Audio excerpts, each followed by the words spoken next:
Vehicle is live. Oops, still get that on.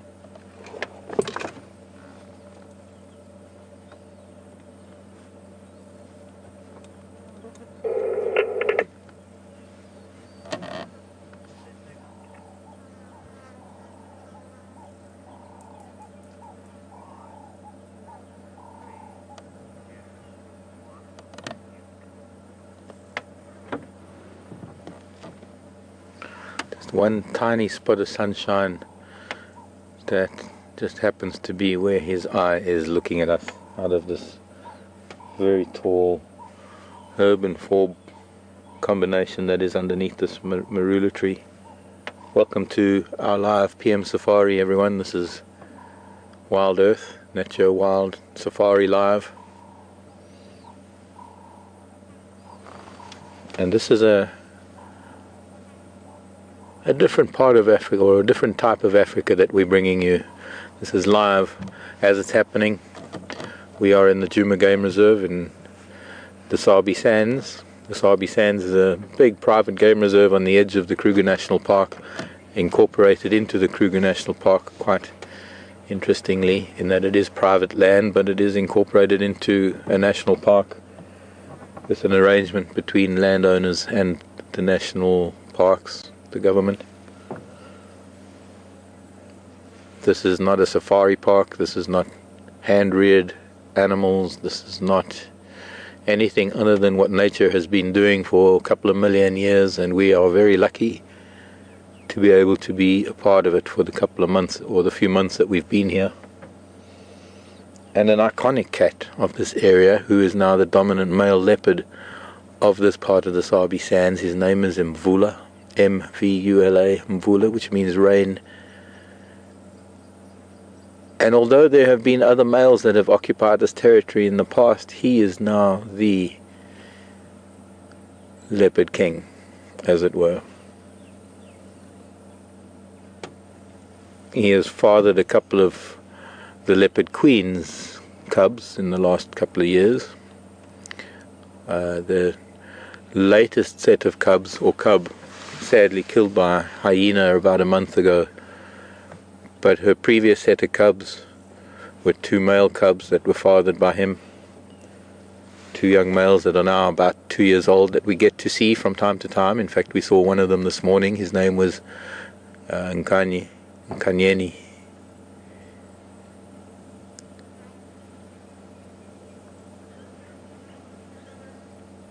And perhaps we'll be lucky enough to find him again later.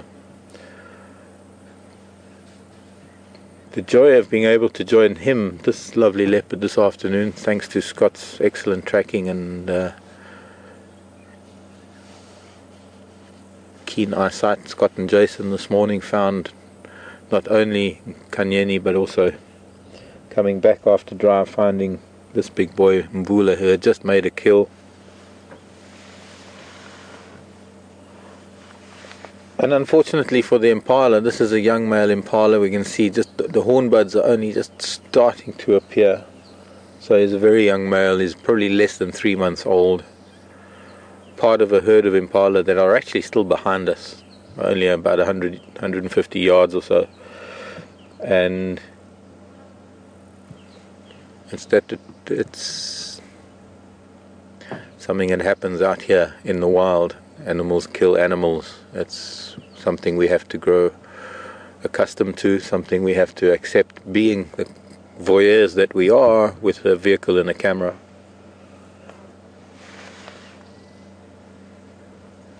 He's tucked up nicely in the shade. The sun is going to be dropping, which means that this lovely sunny patch that we can see the kill in, that sun is going to move over him shortly, and he's going to get pretty hot. He's going to have to move. So I'm not going to move yet. I'm going to wait for him to move.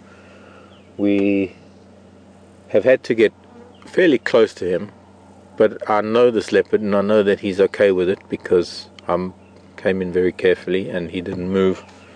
He barely even frowned. But I'm far enough away from him that I'm not a threat to him, and I'm certainly not doing anything to his, or attempting to compete with him for his kill. The kill was in this marula tree earlier. It's a marula tree that almost cries out for leopard. It's the kind of tree when you drive around in Africa and you look at some very big trees and you understand the lives of leopards. It's the kind of tree that you think, oh, I wish there was a leopard in it. And when we arrived here this morning after drive, he was standing up in this tree. I think you might have saw what you saw with Scott this morning, but you're looking now at this beautiful lower fork, and he was, well, it was really an amazing thing to see. The young impala was up in another fork, and while we were here he climbed up and climbed down with climbed down with it to feed in amongst the vegetation on the ground.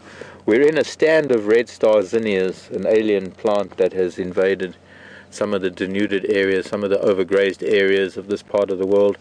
It's a plant that was brought in because it is a lovely garden flower, and I suppose cultivated and fed properly, the flower would actually be a lot bigger and a lot brighter and very pretty. And they are very pretty. We were lucky enough to see him with his head up amongst the red and the green.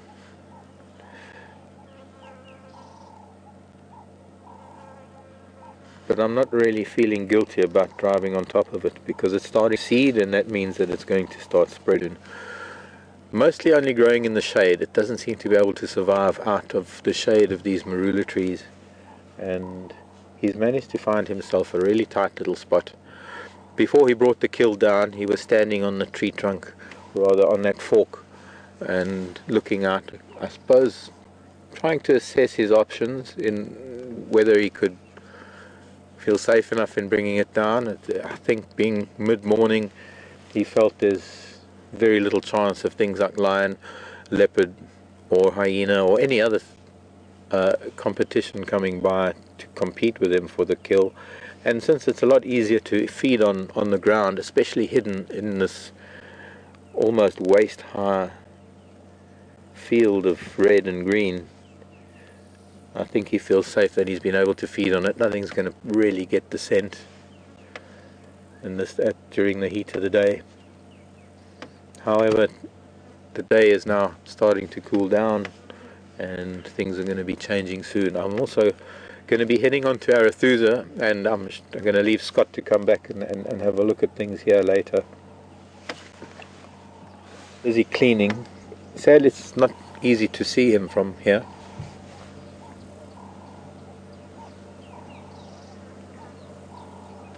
He's probably one of the biggest and most magnificent leopards that we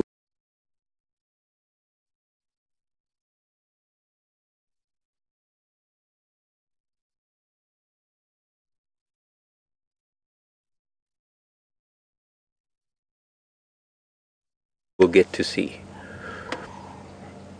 And since things are coming to a head, or things are coming to an end pretty soon, we've been very to have the time with him that we have had, and to get to know him better. And when he moved on, well, he moved on to the big leopard paradise in the sky.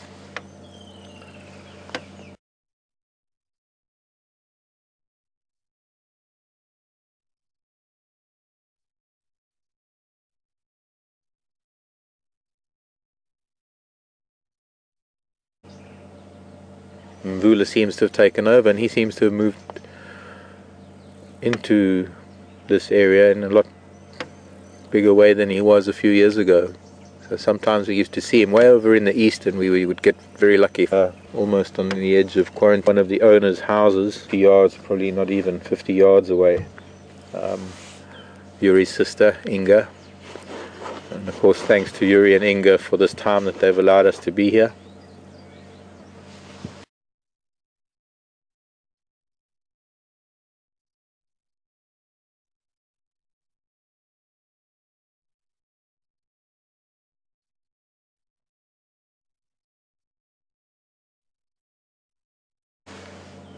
Again, I must add, been very gracious, and it's been wonderful to come back here.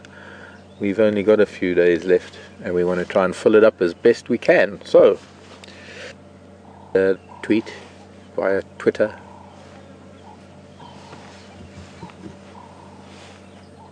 Hashtag Safari Live.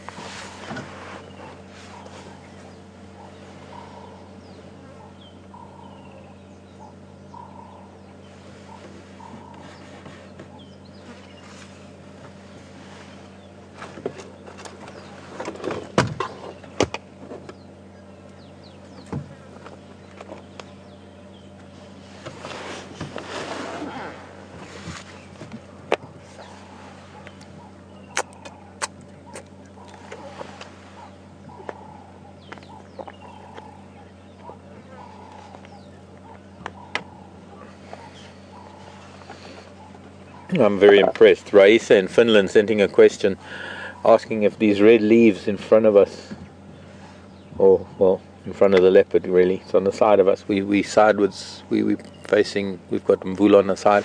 But yes, Raisa, it is. It's a very tiny jackalberry that's growing up the side of this marula tree, and I would give anything to be able to time travel right now and go to a couple of 100 years in the future and see what comes out of this. Whether this jackalberry actually manages to grow into this marula and get very big. At the moment it's probably suppressed. Most of its light is coming in the late afternoon and things. That's why most of the growth is here on the western side.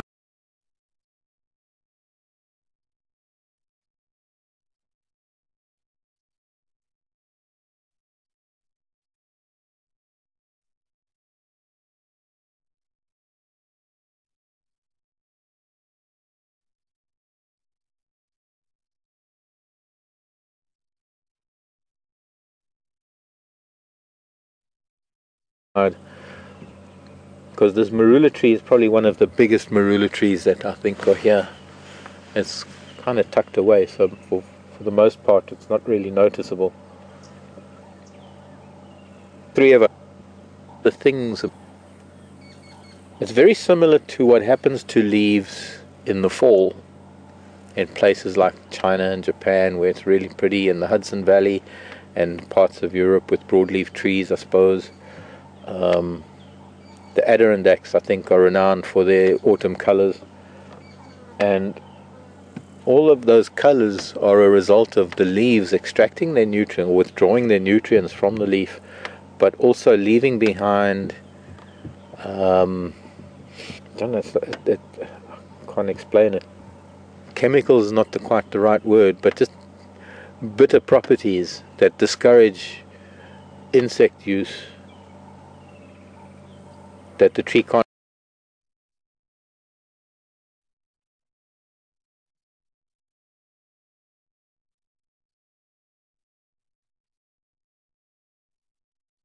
really afford to have at a time when it's quite vulnerable.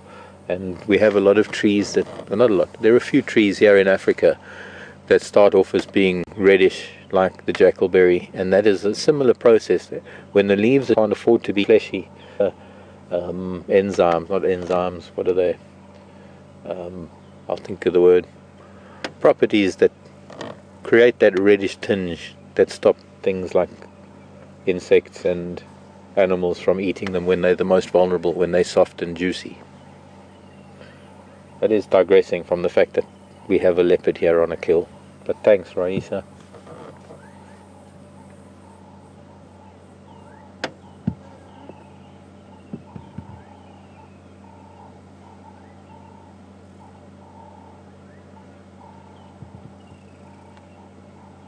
Alkaloids, I think, is the word.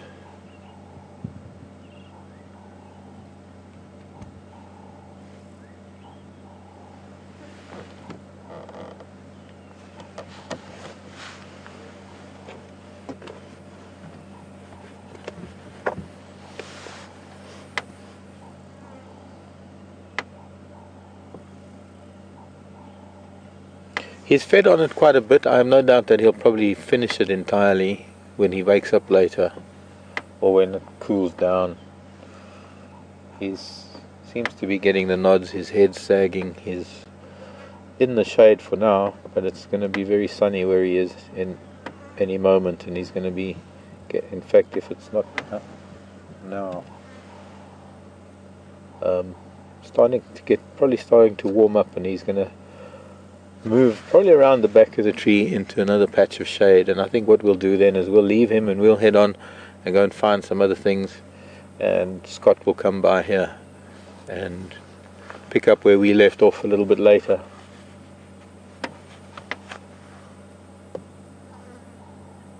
Aha, see, a bit of a yawn.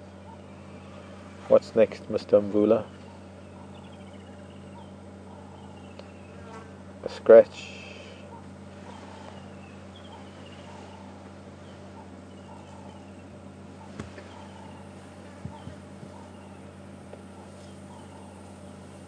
I get it. Okay. Need me to go forward a little. I don't think it'll disturb him, but I was waiting for that little bit of sunshine to start heating things up. I don't suppose you can get this butterfly. I mean, I know that's, but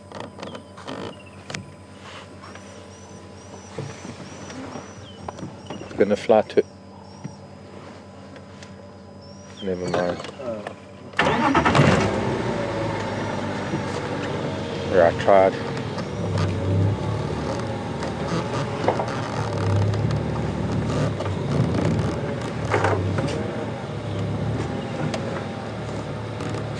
Tell me how it's looking. Yeah, that's good. Not back or forward or anything.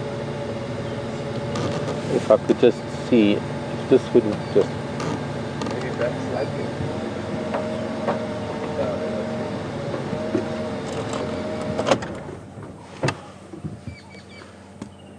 Greetings, Hal. Nice to hear from you, Hal. He is.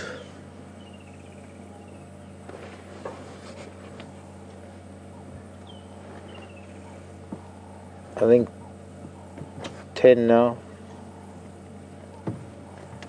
And I'm trying to think. I'm getting confused.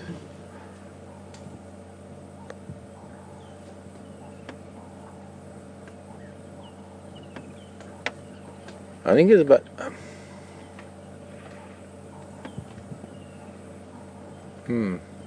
Liz, anyone out there, give me a hand. I'm gone a blank. How old is he? He's 10. I think he's 10, but I might be wrong. 9 going on 10. I knew this. But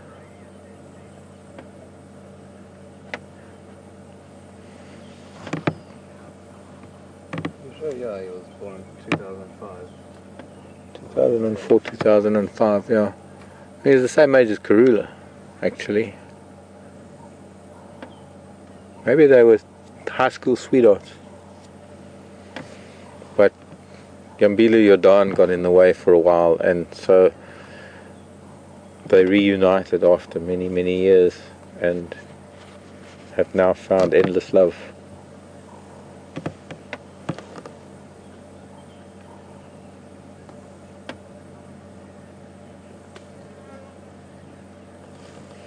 Being a very young impala, he's likely to finish almost the entire carcass. In fact, I'd be amazed if there is anything left. The hooves are so tiny, he'll probably swallow those. What will be interesting is that most of this bone and the hooves and the tiny little horn buds, which to me are quite interesting because it is a very, very young impala.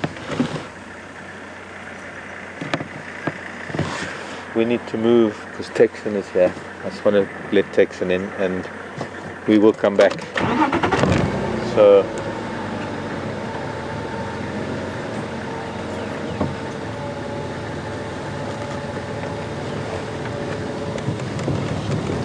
just going to talk to Texan and we're going to carry on, get some air under our wings, and we will catch you in a bit. How's she? Hi, Amigo. Hi, Tex. Hi, good afternoon. Good afternoon. Hi. Nou hier zelfs, dus. Where is it? Ja. Ongeveer net zo. Yeah, but it's just like a really tiny little gap. Yeah. Lands, yeah. Oh, okay. Yeah, that's where I was, because he's right next to the trunk of the tree, just next to that little jackalberry. Okay. Well, Leon, continue southbound 10 dams from Chilipan, right? so he's on the ground, just there. Okay. And enjoy your afternoon. Thank you.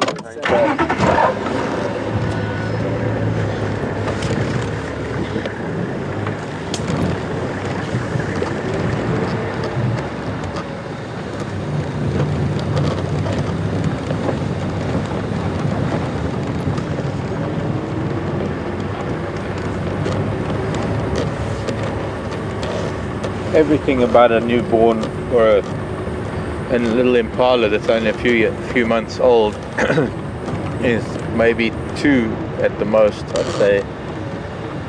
End of January, maybe 2.5 months at the most. Little hornbuds that are starting. Very interesting would be to see if anything is left, and this is the only way we really learn, that when animals have been killed by predators and we get a chance to go back to them, or personally that is for me, I'm able to watch the process of growth and development. I'm able to see over time how things change, how things work, the inner workings of animals, looking at their skeletons, looking at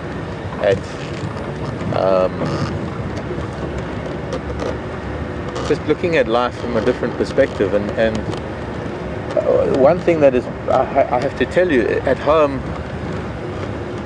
in 2008, we have a little hide, which is, I guess you call it a blind or something. We had a little hide that used to overlook a little water hole. The hide is still there, the water hole isn't, but I still sometimes go and sit up there because it's lovely for sunsets. But in 2008, one of our local leopards took a young impala up there, and that must have been early summer because it was barely a yearling.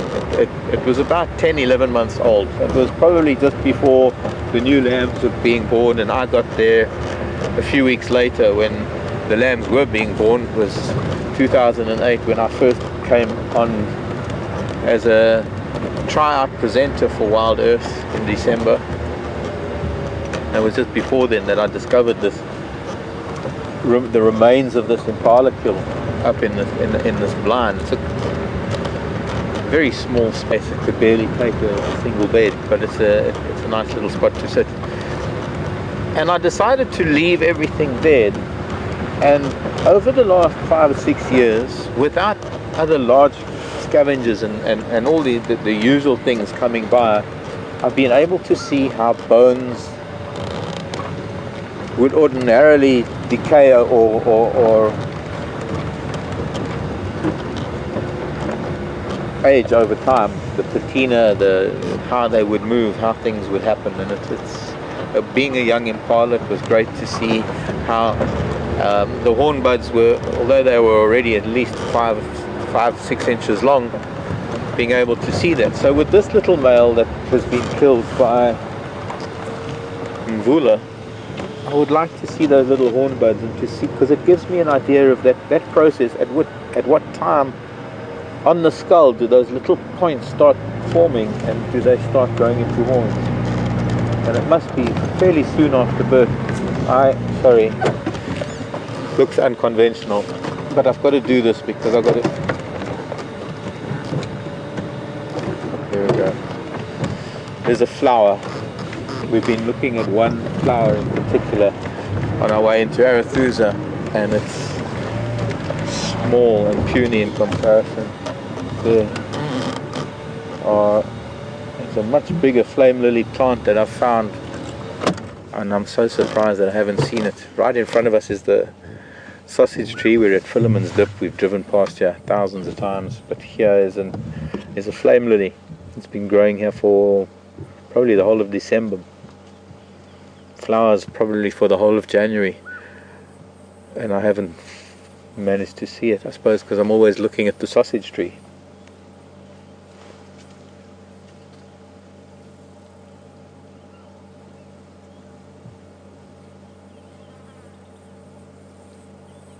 The flame lily, the Friday flower, the flame lily.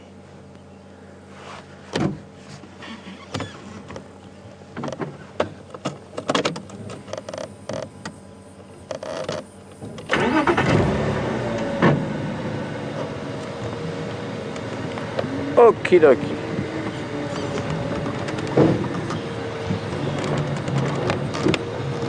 All that for a flower.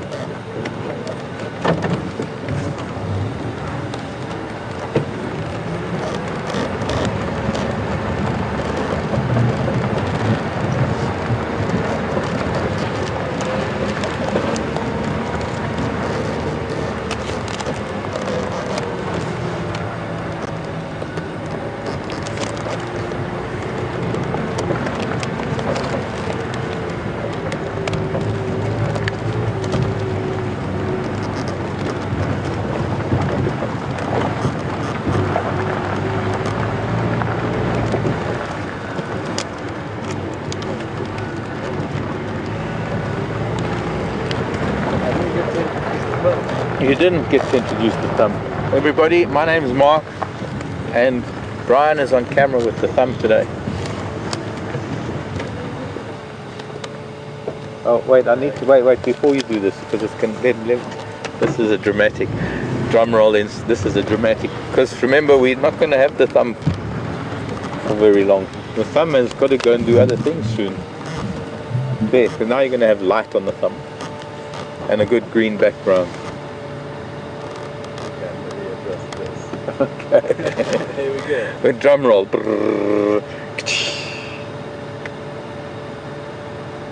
Committed.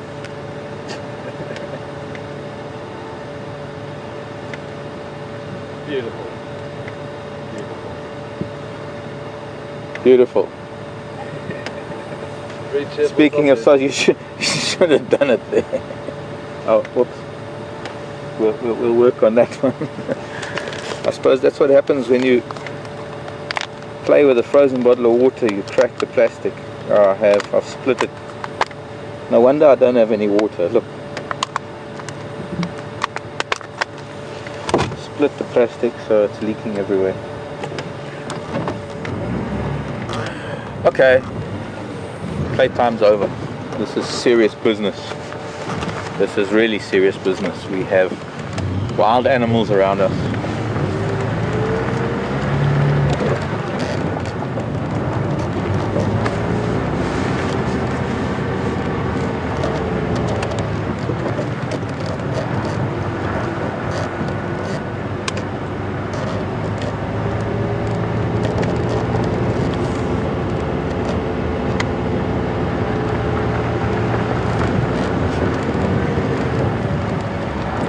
And I've left the Mvula at the base of the tree finishing that little mala.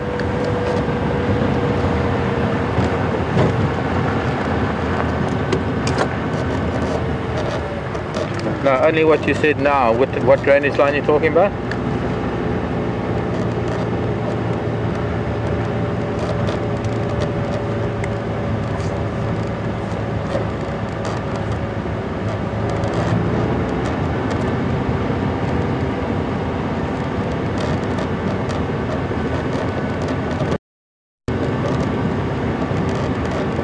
Okay, do you need me to look anywhere for you?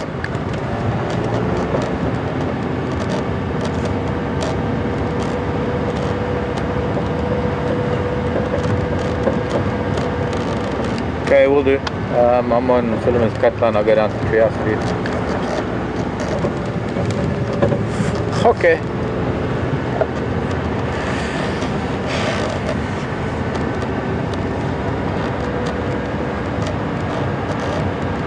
So how's the week been, everybody? Hope you've all had a good week. And I just want to also say hello to Jack. It's Long Island. The dog man. Ex-dog man. I just want to say hello to Jack. Hope you're doing okay, Jack.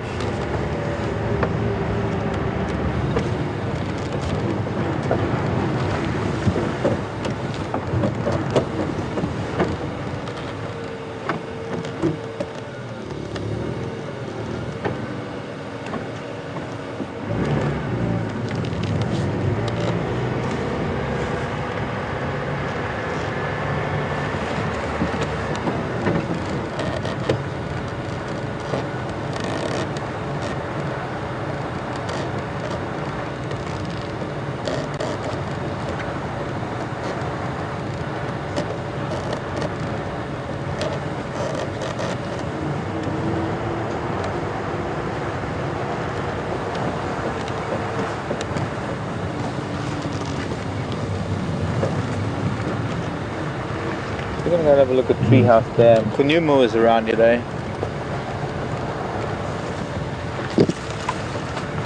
Got found them this morning. I think they were a lot further south of the dam. This, I think, is this not where we had our chameleon incident? Yes, it was. It was there. Thank you.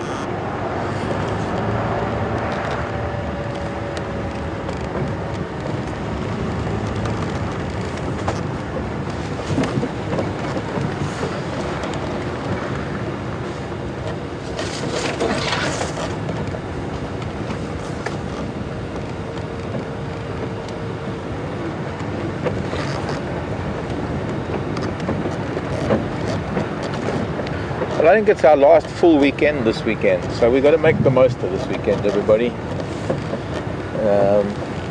For now, of course, it's not permanent. Just for this series, we were lucky enough to have a few months in Thornybush a couple of years ago, and we hope that maybe there won't be as much time in between this series of drives and the next.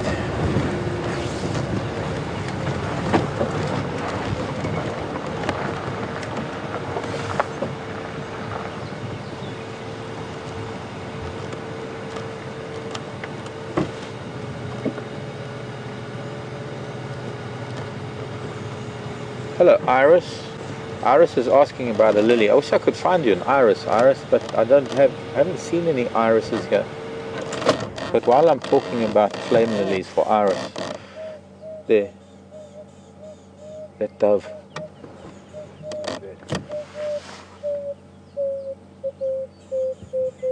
Probably one of the most melancholic, you know what I mean,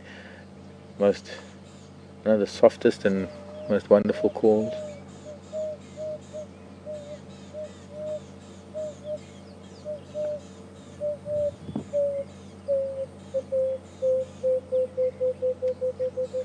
This is the call of the emerald spotted wood dove. And if we could just get a little bit of sun on and if we could just get a little bit closer to the dove, of course we can't because it won't let us. But yeah, come into the sun, child. Pair of chin spot batters in that tree as well, and just frightened.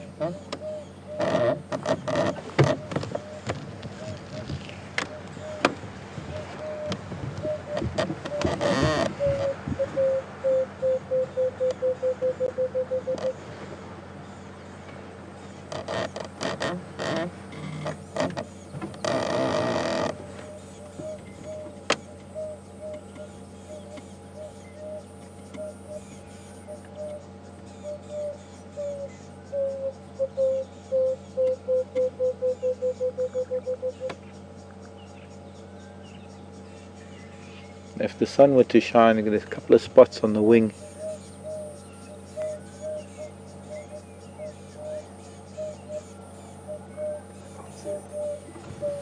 Can't see the bird. Oh, then I need to go forward. I thought you could see it. It's just sitting just in here, in this little gap in this concretum. Now, see the dead leaf. There we go.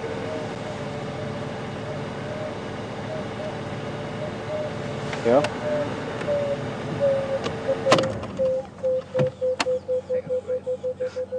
Pardon? I had it there, yeah.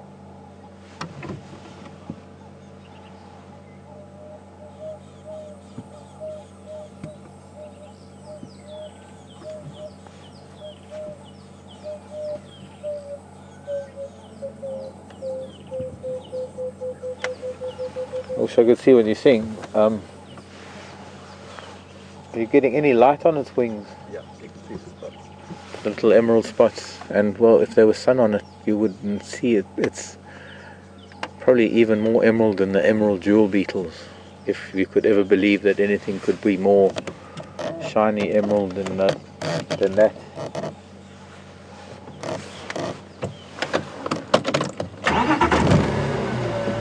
Interestingly, there are a few creatures that have that lovely shiny emerald green. There's emerald jewel beetles. There's,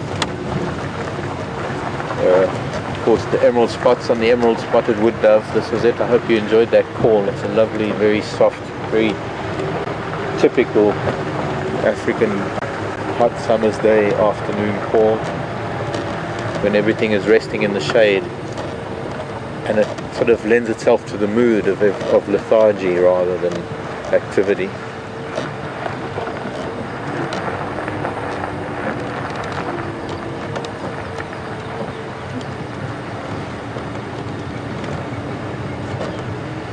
There are the cuckoos, the emerald cuckoo, the Klaas's cuckoo and the Deirdre's cuckoo that are emerald green and shiny like that.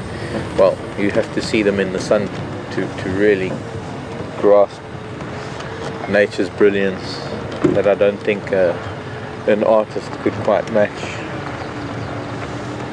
And strangely enough, there's a wasp called a cuckoo wasp that is also emerald green. Then there are fruit chafers and longhorn beetles and even scarabs and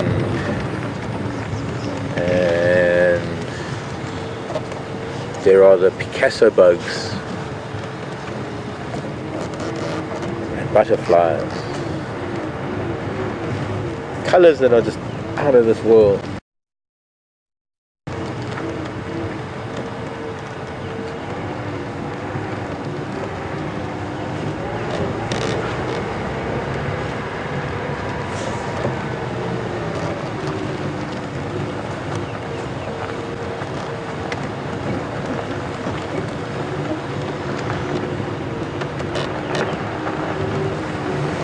Creating the concept, actually, that's what it is.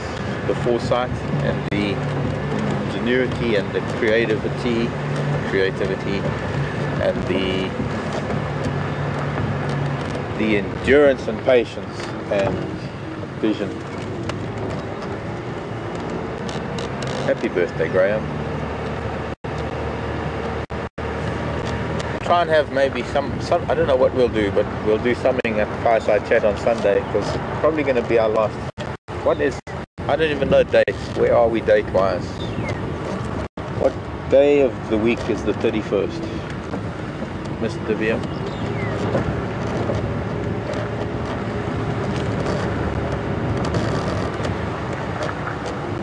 The dawn break.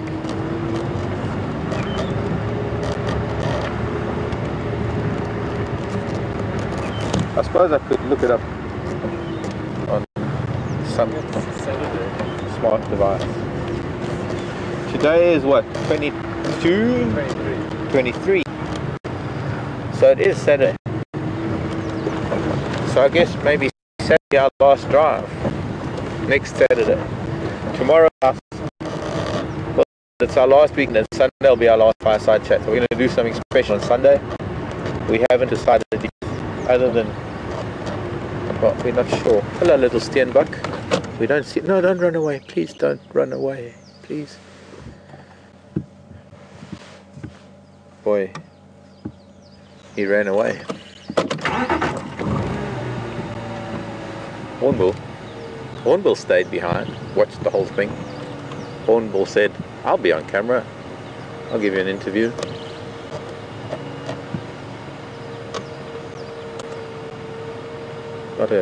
Quite a young horn, not an adult.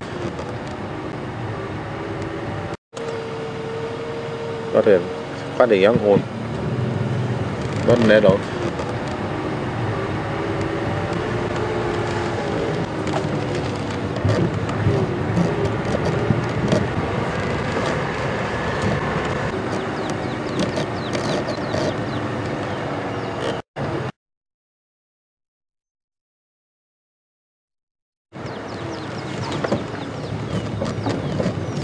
Now what's your lock at the moment?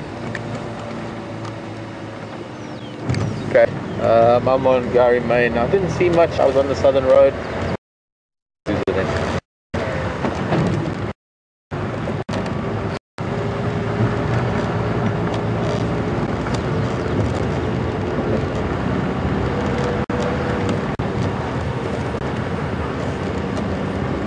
Means driving into the sun a little bit.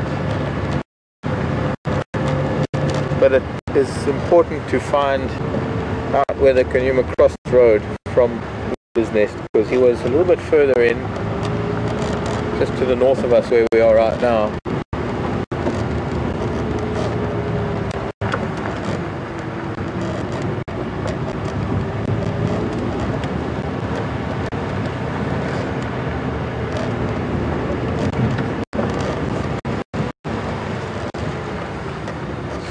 Well, since we're driving into the sun, I think let's go and see what Scott's up to, and we'll go and say hello to Scott. Oh, look here, why are we doing this? Sorry, Liam. But look at this lizard track. Looks like an agama lizard. And so from lizard tracks to Jigga. See you later, folks.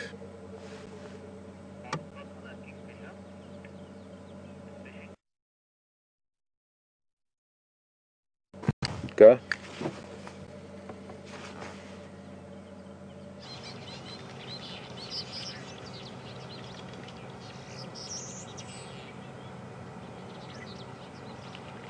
Oh, welcome back. And sadly he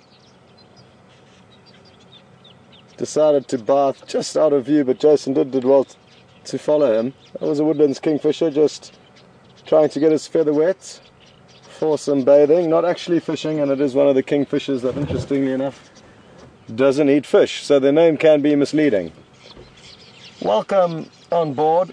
Myself and Jason have been following some female leopard tracks, which is really exciting. I was just saying this morning we haven't seen Karula for a long time, which is a female leopard whose territory is supposed to encompass Djuma, but we haven't been seeing much of her over the last kind of month and a half, and it would be lovely to see her. So we did follow her tracks for quite a long way, and then they disappeared. We're not sure where they went. We did do a few loops around that area and didn't have any luck, but we may head there later. We are now at Treehouse Dam though, and I'm hoping to have a look for Kanyuma. He was heading towards this dam when we lost him this morning, so with a little bit of luck we shall find him.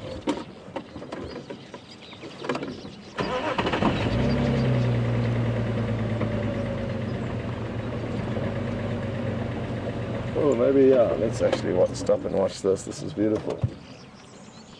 These two Egyptian geese, like the woodlands kingfisher, also taking some time to bath and preen themselves.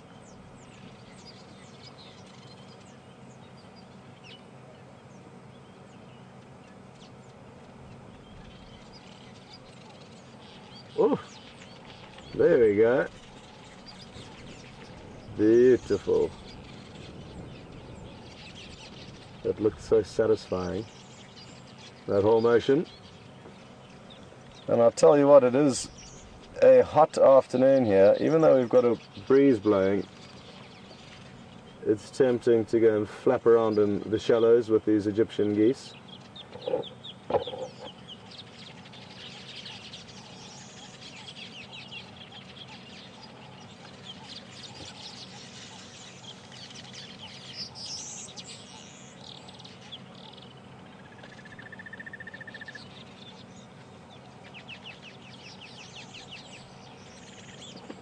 There we go, looking good.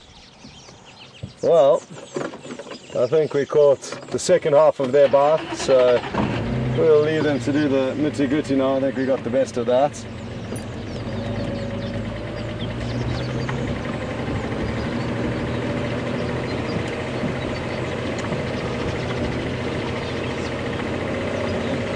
Jason is on camera with me again this afternoon, so we are tuned up as we were this morning.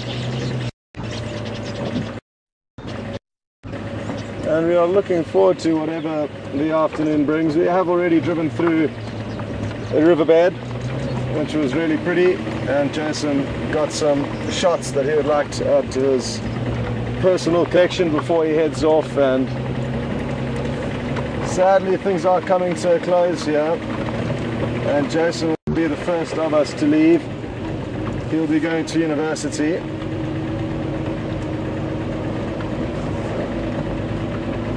To gather some knowledge.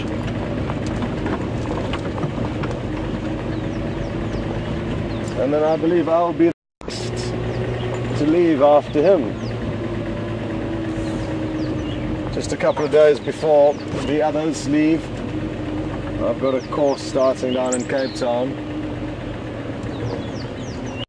on the 2nd of January, oh sorry, February. So we're all trying to make the most of the last few days out here, and Mason did actually want to drive down a riverbed this afternoon, and it coincided perfectly as we found some heading parallel to a riverbed, and she could well have ducked down into that riverbed when her track off. So I'm not looking closely enough for them because Mvula, Kunyuma was on our left hand side this morning but heading from left to right. So if he did continue coming this way, he would have had to cross this road. Now I know other vehicles have already driven here, which may be a bit of a problem for us because they may have driven over his tracks. Not been looking very closely. Anyway, we will be looking closely and hopefully we'll find some sign of him. If we don't, well then we can assume that he's still in this block on our left hand side.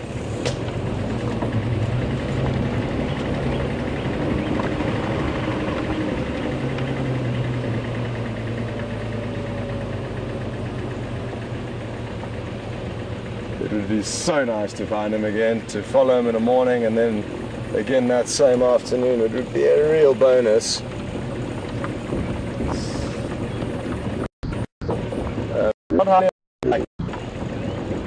So we all need to focus on trying to spot this animal, and you can certainly help us from wherever you are watching in the world. A good place to look is up in the trees if you see any strange shapes, or anywhere where you're feeling lucky really.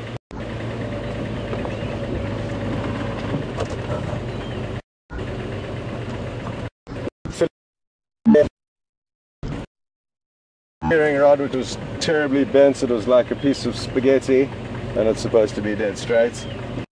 We get that fixed between drives, and now we have an up and running, fully functional jigger once again.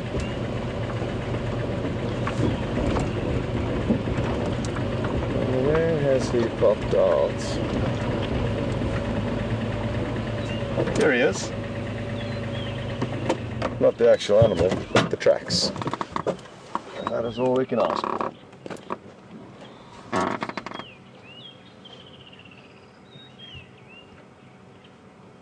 So, which are you on these ones, Jason? Further back. Further back? You can go to the one by the stick. So, this is. We'll wait to the back. Yeah. Yep. That one. That one or the one behind it is actually better. Okay. There we go. So,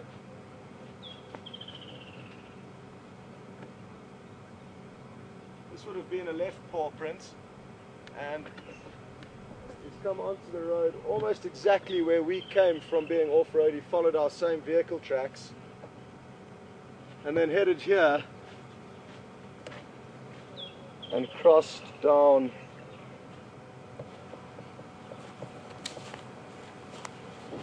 somewhere into this very, very thick riverbed.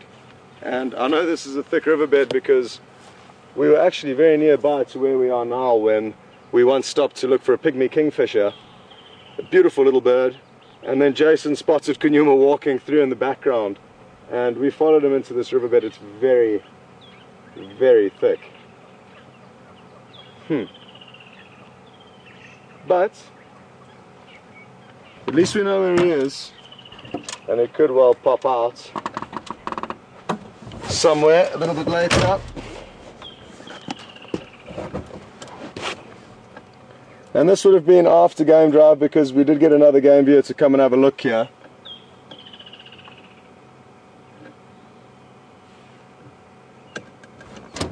Okay, I'm just trying to think of what the best option is now.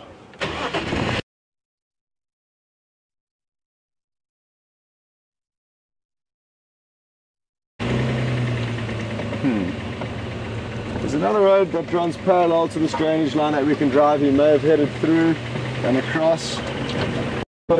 Period.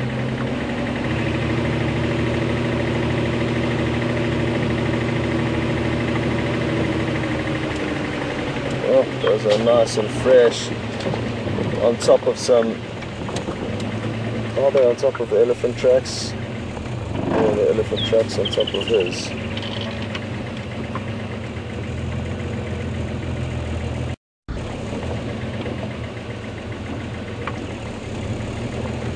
Well, a herd of elephants have passed by here as well. I'm just trying to establish who moved first. I can't remember if the early tracks were here this morning, but we know these are fresh leopard tracks.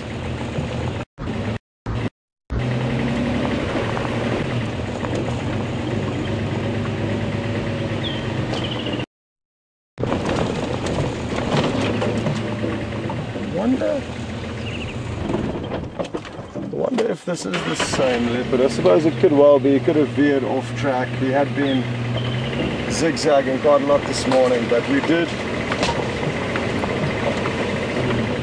come out of the sighting further north of where we are here. So it's interesting how he did zigzag.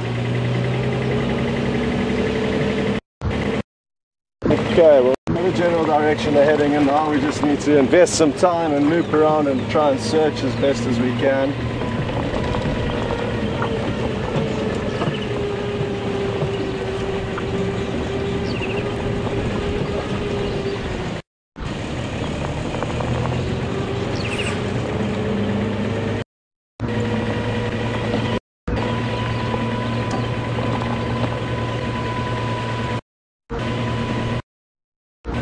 Tracks of Djuma in all likelihood cross into the drainage line that runs parallel to, I think it's Shibam Road, the road that leads Shibam Road to Treehouse down.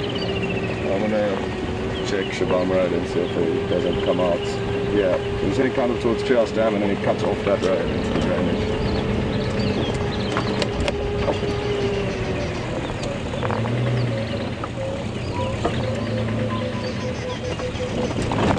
Okay, now the search begins. So there's a little riverbed down to our right hand side here, and he did head down into that, but whether he's still in there or he's crossed out, it's impossible to tell. The only way we can find out is by searching.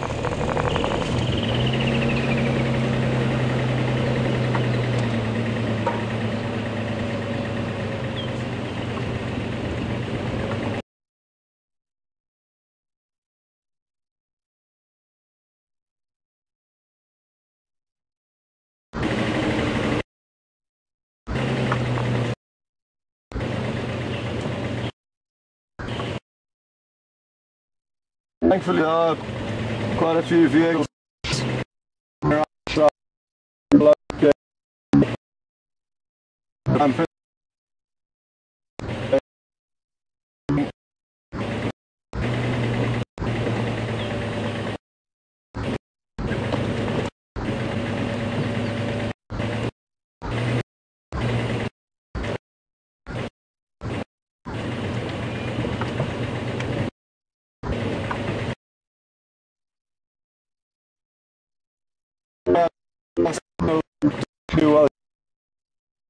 They might have to cut a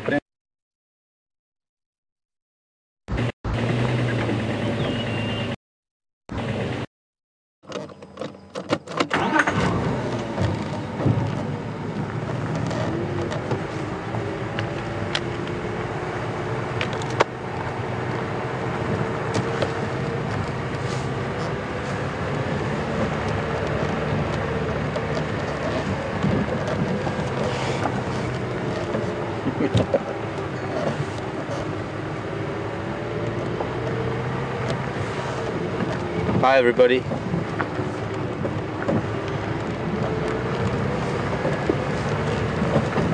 Making our way onto Arathusa and hoping I can find one of the guides, get an idea of what's been going on Arathusa today, and maybe we'll be able to find something here. Just had a roller dive bombing something, and then promptly flew away. I was hoping we might find something like a snake or similar.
Tracks that are probably heading down back towards Arathusa Dam. It's not too far from us on the left. Look, we're on the mid-slope here. We're trying to get into sort of the central area of Arathusa where I can maybe get some radio contact.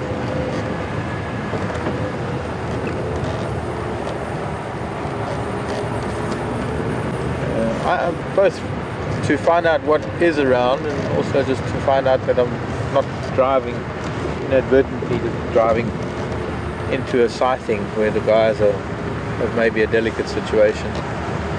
Always important to maintain that.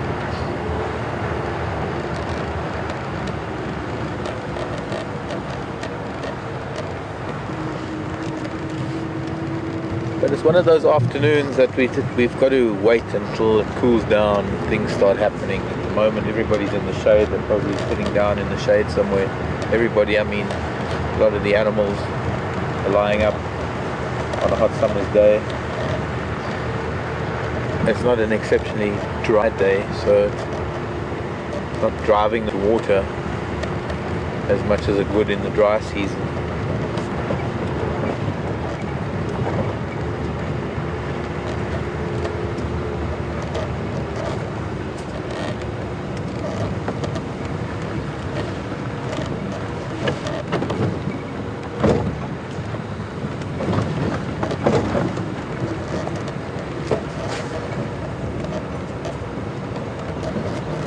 The lion, unfortunately, from last night, I believe, headed south, which means they would have crossed into Shirley's property, which is an area out of our reach.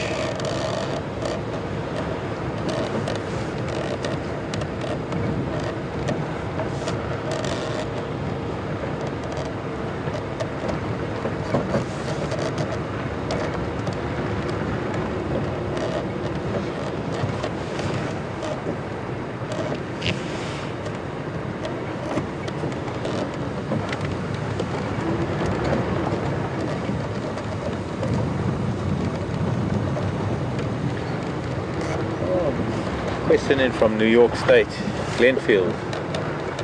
Hello Kathleen. Let's go this side, let's go around the dam and Arathusa Dam, see what's at the water. Nothing close by. What part of Africa I've been in? Hi Kathleen. And how's New York treat you this morning? South African region of South Africa I've lived in. the Okavango Delta in Botswana.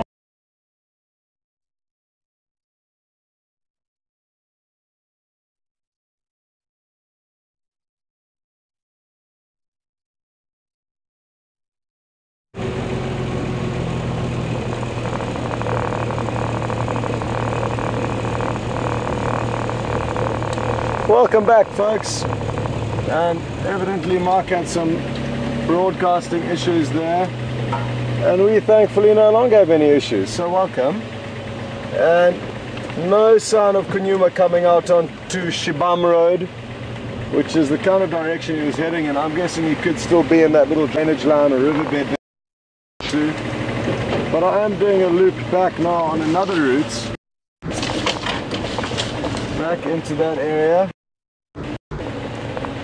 of Treehouse Dam, and he could well pop out there. That's what I'm hoping for. If we don't have any luck once we do get to Treehouse Dam, what I am thinking of doing is maybe heading back into the area where we last had the female leopard tracks and just continue to zigzag, drive around, and just increase our chances of bumping into one of them by moving through an area where we know they could pop out potentially. So that is my goal this afternoon. I will also be popping back to check in on Mvula at some stage. I know the game viewers have gone there, the game drive vehicles, and they haven't had any sign of him, so he could be lying up nearby, just out of view. As you would have seen a bit earlier, it is very thick there, so quite easy for him to disappear.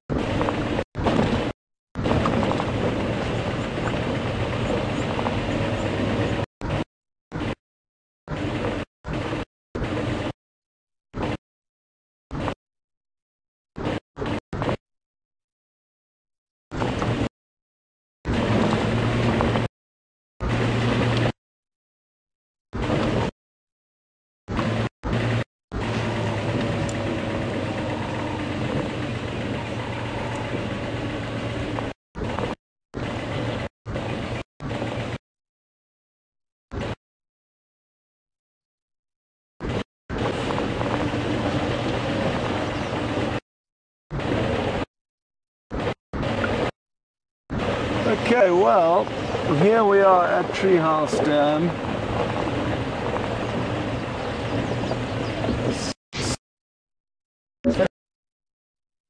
Popping up in a moment.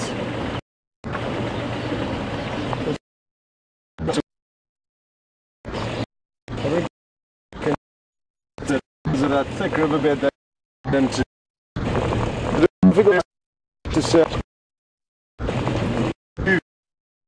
random per se. It's a very easy area to. Let's hope it's out of.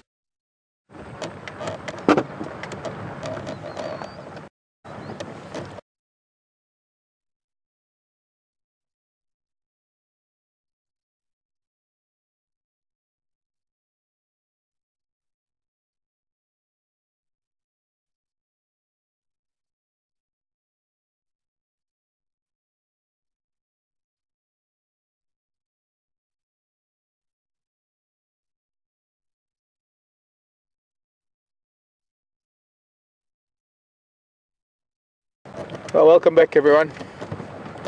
Down to Susan. And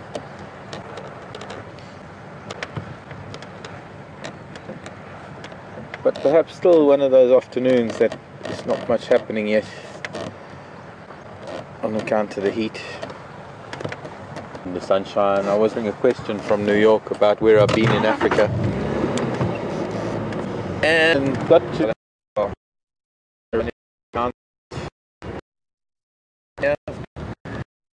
National Park, and in a lot of time actually, and very inside.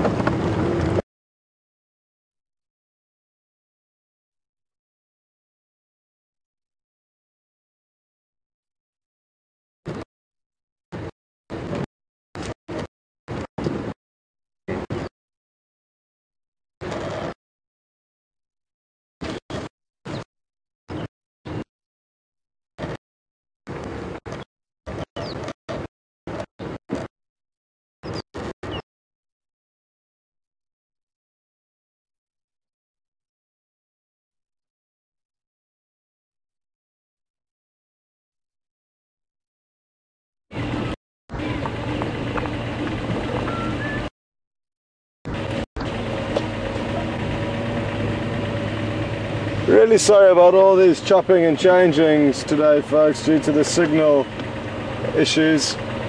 Like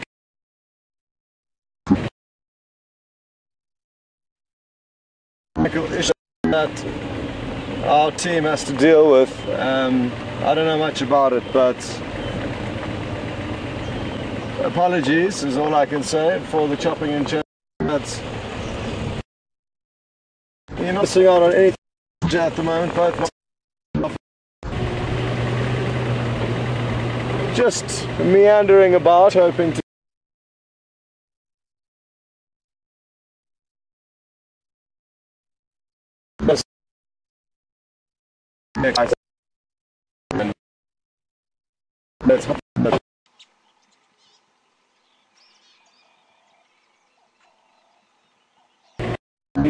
safe ground, thankfully, is an area where Mvula, well, we're not sure what is going to happen there. Maybe some hyena will arrive and maybe he'll get up and move around, go for a drink.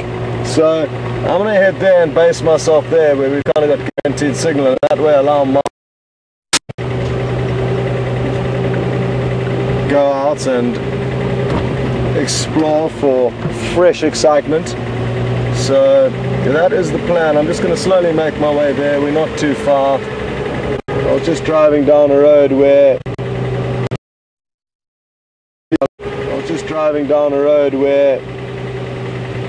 the tracks of the female leopard were heading. No further sign of her.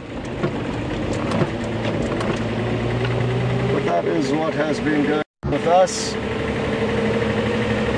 Showing poor old VM and final controls having a tough afternoon, chopping and changing and trying to fix all these technical difficulties. So thanks, VM. Oh, there's a lilac rested right a little sadly. The sun was shining right into us, so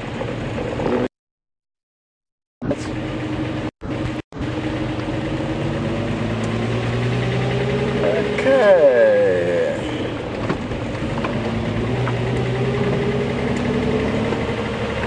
Some quite fresh ellie tracks heading down the left-hand side in the opposite direction. Seen a lot of sign of elephant this afternoon. Fresh drives. We yet to up into them. Got a report from Andrew, one of the guides on the radio, and he said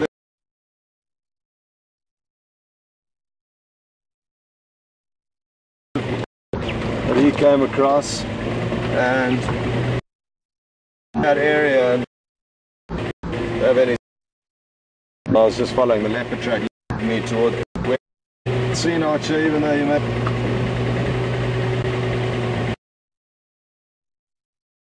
That's why I keep emphasizing how lucky we've been over the last few weeks. For example, managing to find them, because when myself and Jason drove past, you would have had to have been fast asleep not to have seen that impala kill in the trees. So it wasn't a miraculous find, it was kind of right there. But when Mark was 20 minutes feeding on him on the kill on the ground. Now, if Mark hadn't have known that, or if we hadn't have driven past 20 minutes earlier and found him in that tree, we wouldn't have a clue that he's still there right this second. And he is under our noses. He's not even half a mile, he's a quarter of a mile away from final control. We drive up and down that road. Many vehicles drive up and down that.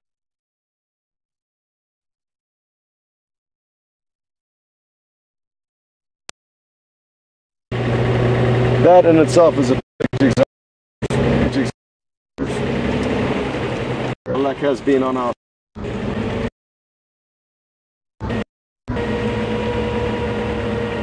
and you just got to cash in when the going's good, I guess, Archer, because you'd be a fool to think if this is going to continue.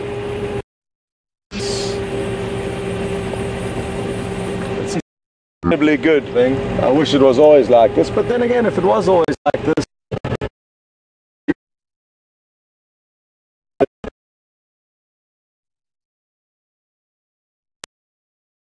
the more you want it, and the same is certainly applicable out here.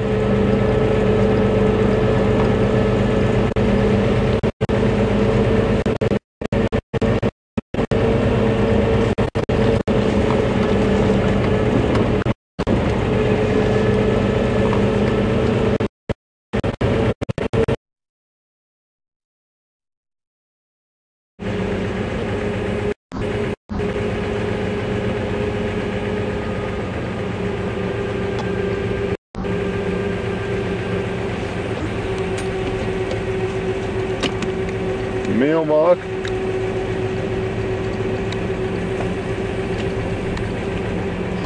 So you want me to reboot?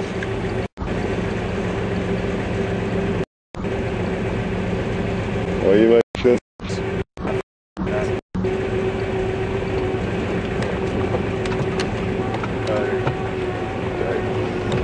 Okay, well I believe you're still with me. I'm not sure if you left or have been with me permanently. No problem, VM. Like I said, VM does have his hands full in the dungeon. That is final troll, and he's just let me know that you didn't ever leave. So welcome back anyway. Welcome to the new viewers who have just joined in.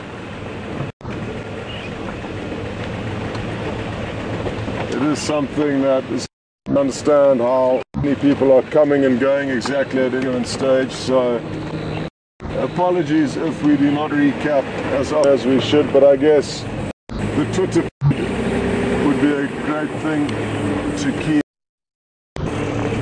in the loop of what has happened, even if you're not watching. There's a grand caravan flying out. It's quite the aircraft flying into these bush airstrips, even though the ones in the Sabi Sand, you can land quite a large airplane, most of them, a few of them are even tarmac, so they're not exactly typical bush strips like you find. Basic for exciting flying.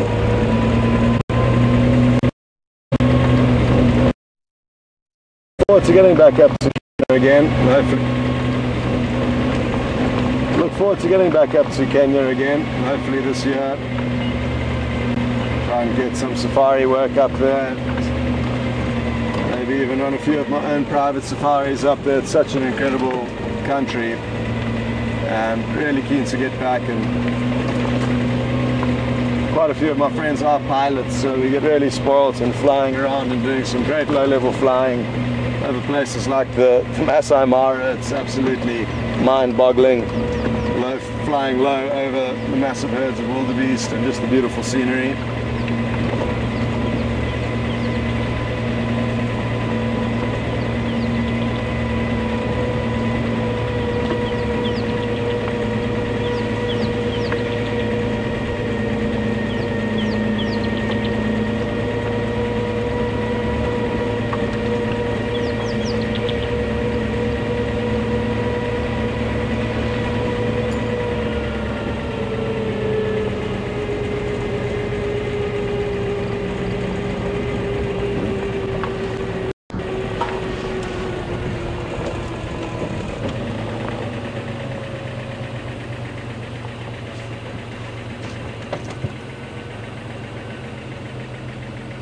Sorry VM, I'm just listening to the Game Drive channel.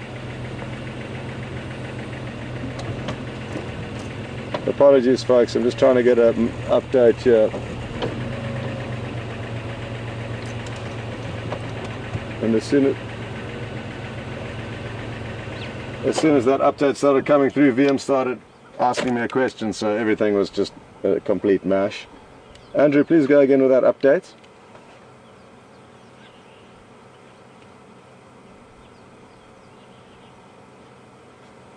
Okay, copy, thanks.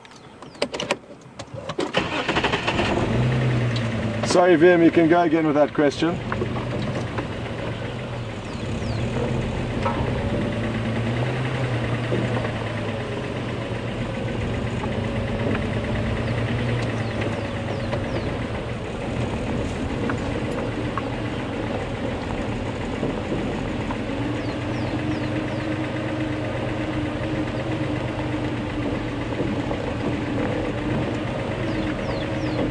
This marula tree directly in front of us is the tree that the kill was in this morning, so we could be anywhere now.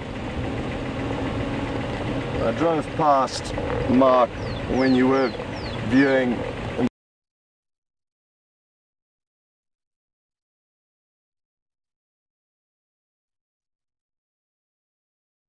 Mvula with Mark, and I got an idea of where he was, but I believe he has moved off since Mark was there when other game drive here to the other side of the tree now in order to access some shade.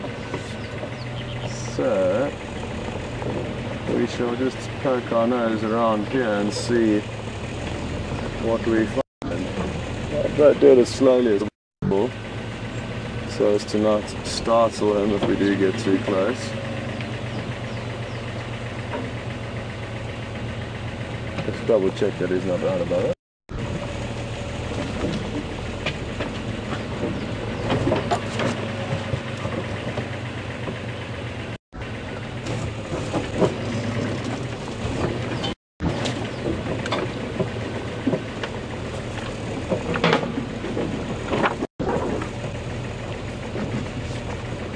I don't even see any remains of this kill.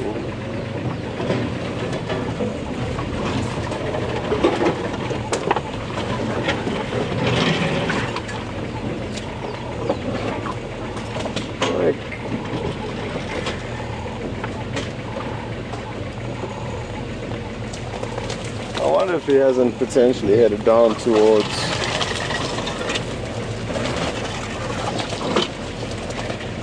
Weird Dam for a drink.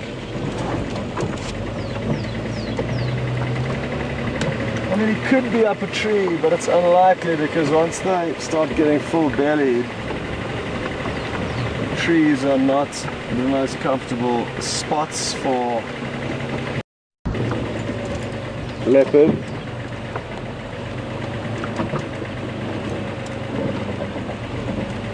I'll check one last little spot.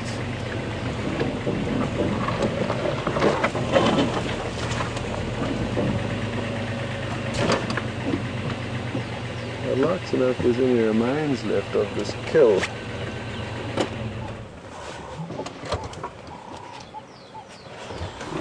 I can't see anything.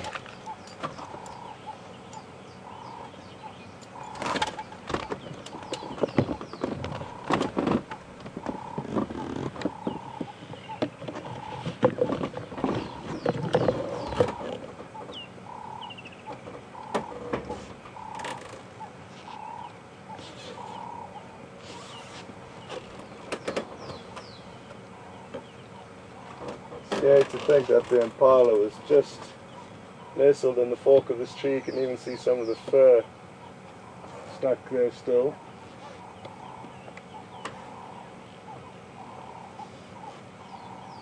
But now there is absolutely no sign of any remains.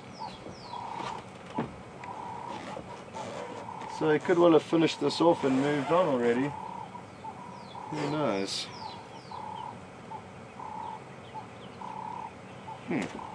Interesting.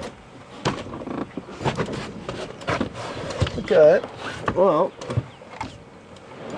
all we can do now is drive around and hope to spot him lying down nearby. I don't think he would have gone too far.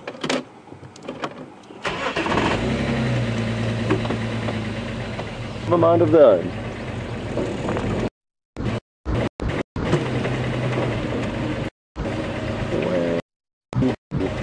This is a good example of how easy it is for a leopard to be right under your nose and still not know where it is exactly. I mean, the bushes that we're driving past are almost impossible to see into.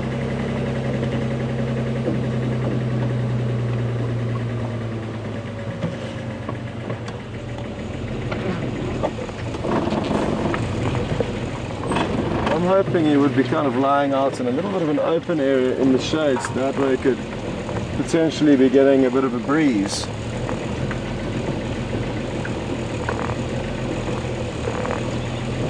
Vim, if you don't mind asking Mark how much of that kill was left.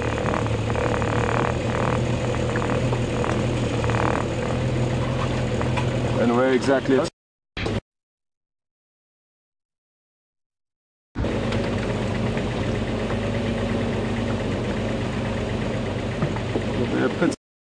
disappeared. I was really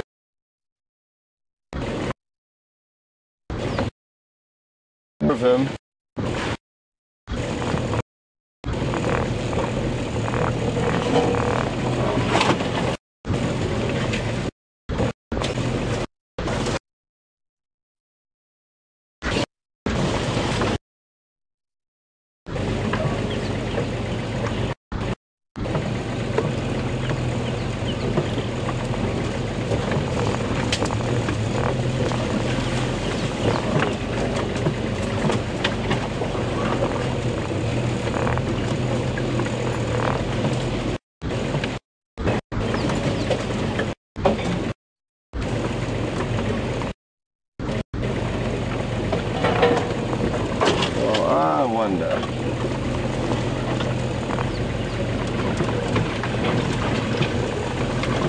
Jason, what do you think? What are your thoughts on this matter?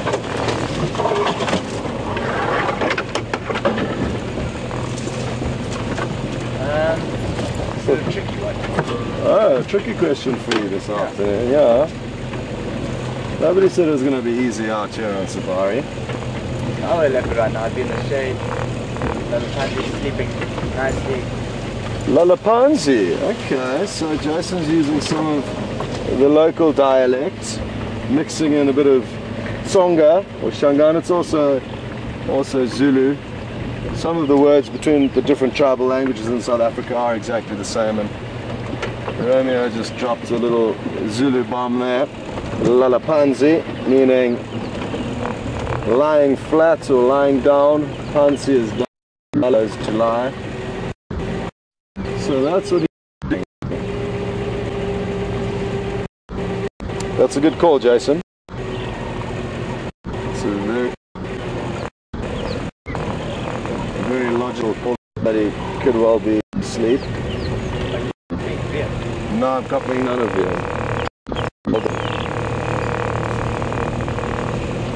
Hold on, Vian.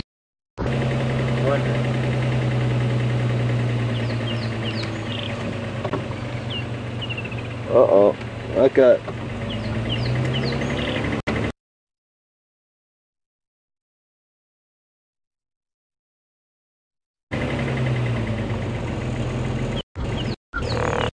Try again. Sorry, yeah, can copy. Thanks for that. Well done, Jason, for realizing later. Sorry? Right to the tree, there's a small jackleberry. Jackleberry there. Have ovens. Look in there. So we just got a message from Mark saying that it was under a small jackleberry little tree right next to the Mvula. Look in there. I'll go back. We'll check.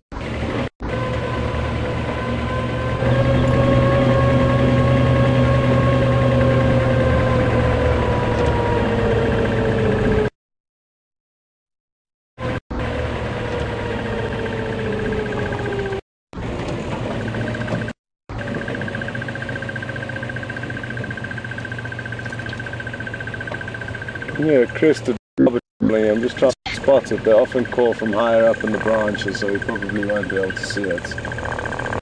Switch off shortly and then hopefully we will.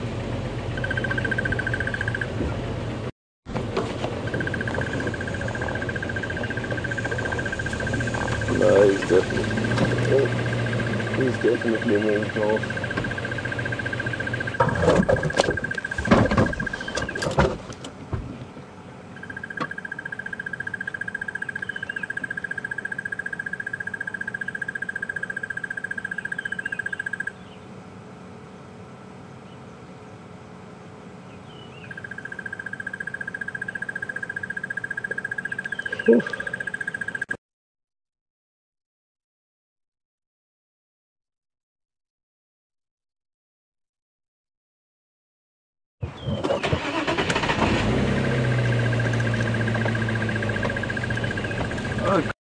Good atmosphere.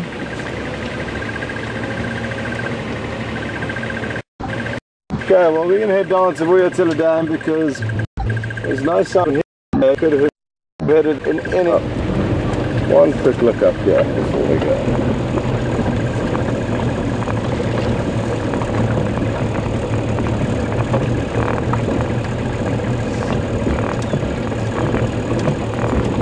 And then if we don't have any luck here, then we'll head down to WildEarthTV Dam. There's a chance he may have gone down there to drink.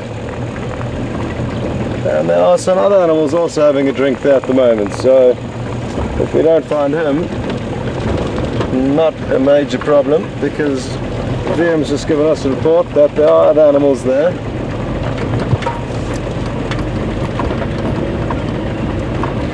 Some very large animals.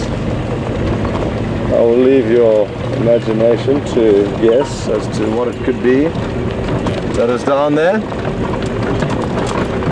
Oh, that's frustrating. But he could still pop up again. I'm really hoping to see him. I'd love to get some nice photographs of him before I head off.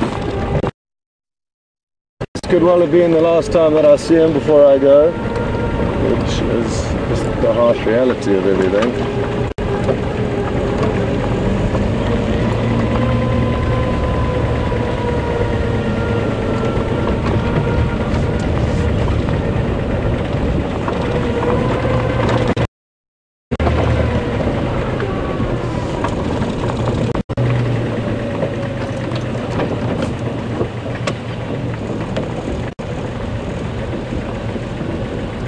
Well, there are so many vehicles that have driven here. So they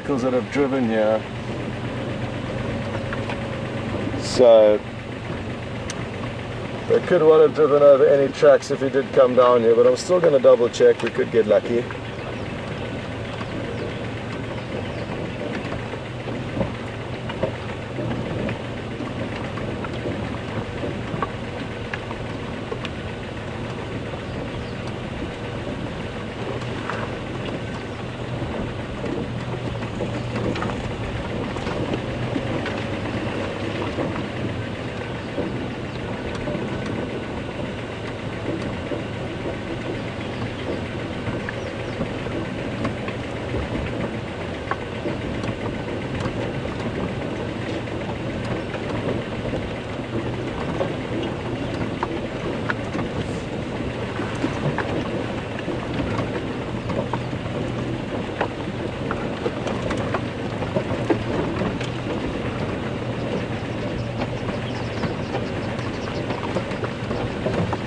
I couldn't see any remains of a kill also where Mvula was there, so he may well have finished everything and moved on.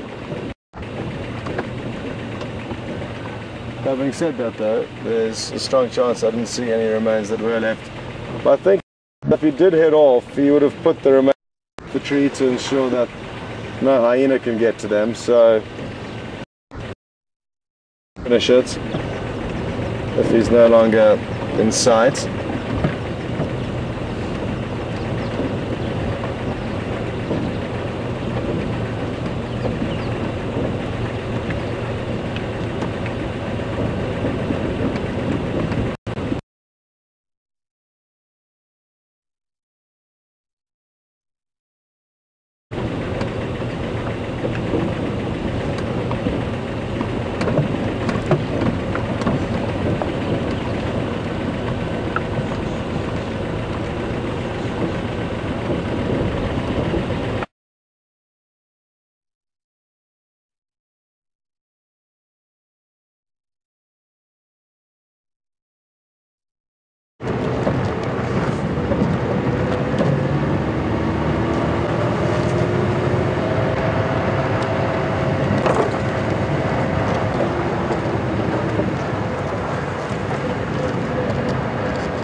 Hi everybody, welcome to Arathusa.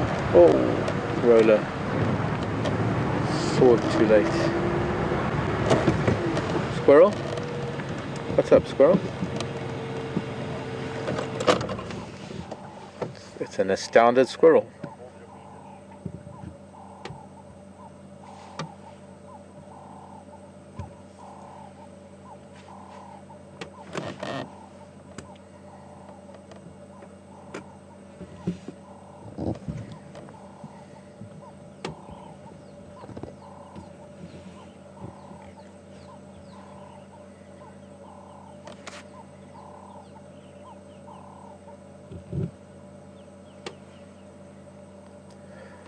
Well, we're starting to make our way out of Arathusa, heading back to Djuma. We're going to go back to Djuma now to Scott. I'll see you when I get back there. Hello, little squirrel.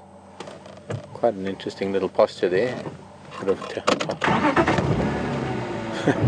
Standing here in the road is to say, good. Turning tail and running. Okay, back to Scott.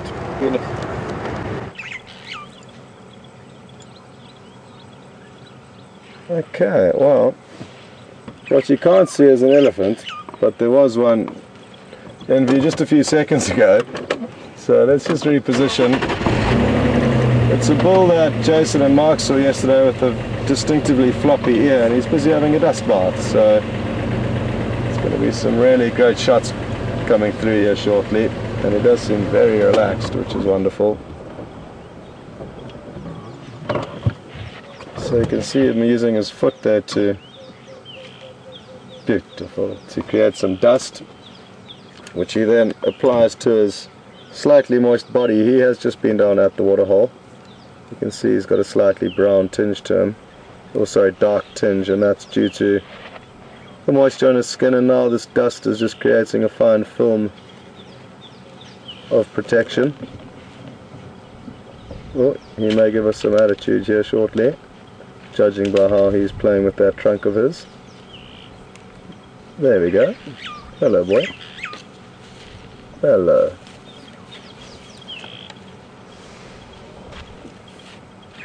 Okay, boy. Have you come to smell us? Boy, have you come to smell us? This is great.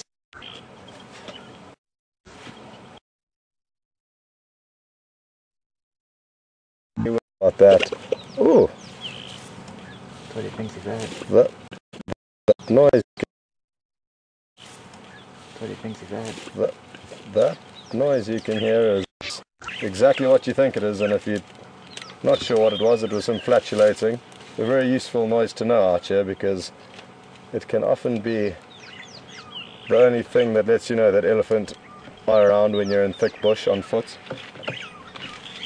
That was really beautiful. Like I said, as soon as those are the little pick up his sleeve, and those are the little behavior indicators that we get used to that help us to problems and minimize chance of things going wrong with these animals.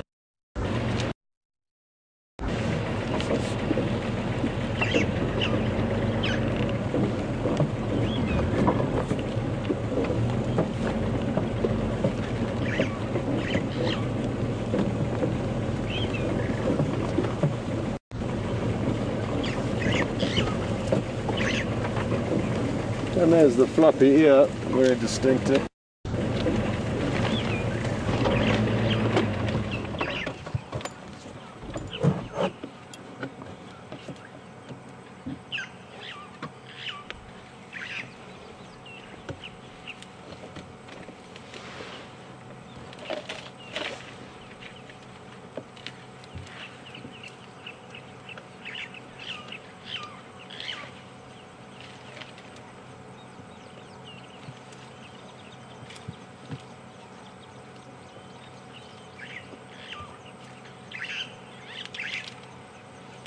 He's eating blackjacks.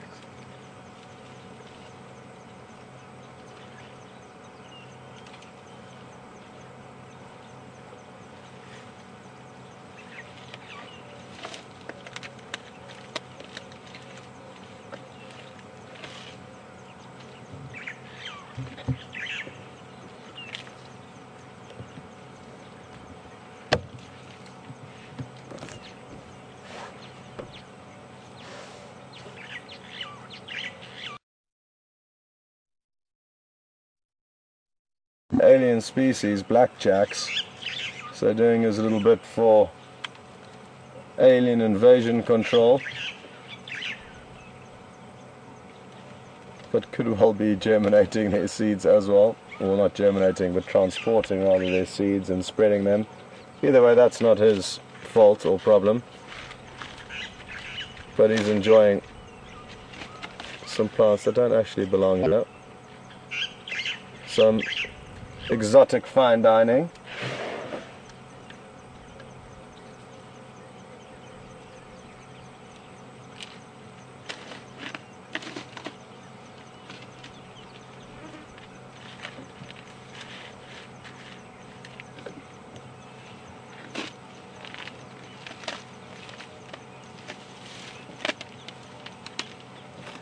A good example of how, even though an elephant would have killed that knobthorn tree that he's busy clambering amongst, that very tree is now protecting a lot of new pioneer species. Sadly, in this case, they're alien plants, but amongst the alien plants will be indigenous plants, and this tree that once would have been killed by elephants is now creating a little nursery for smaller trees to continue growing. So great to see full circle what exactly can happen out here and how exactly the elephants do help by knocking down some trees and create space for others.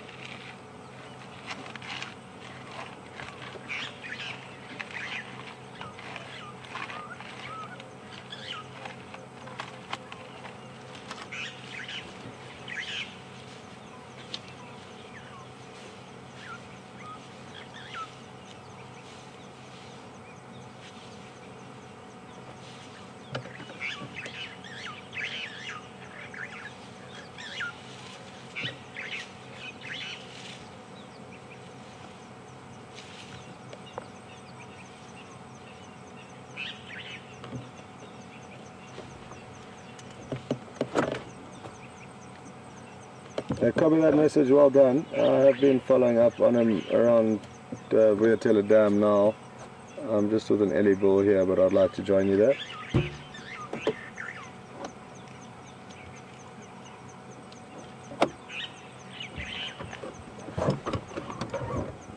Well, that's multitasking if I've ever seen it. I'm actually quite jealous.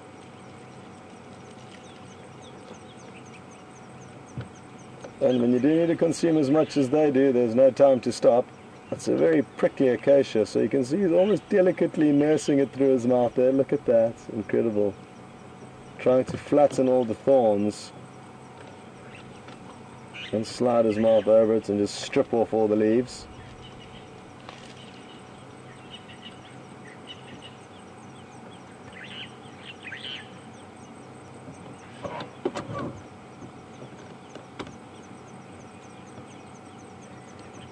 And obviously, maybe the sweetest, juiciest, freshest leaves are the ones right at the top, and that's why he's targeting those specifically. It's got nice.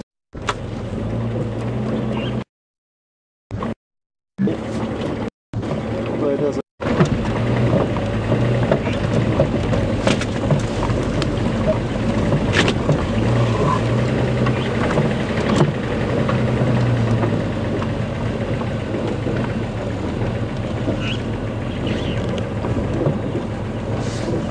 He really is mixing up his antenna, I just saw the antenna on his body. He really is mixing his diet this afternoon. He's feeding on lots of different plants. Now he's feeding on a gardenia.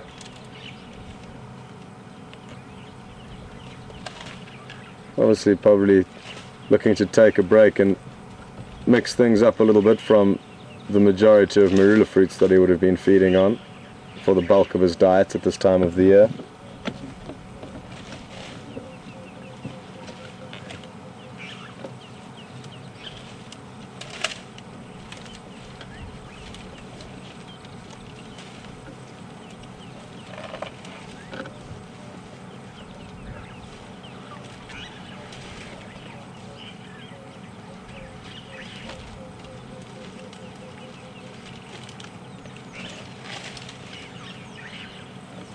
Let's see if he comes to say hello again. I'm hoping he will, but probably maybe only once today. Beautiful golden sunlight. What a great view. And I think we shall now leave him to continue this never-ending meal. And we will venture forth in search of other things.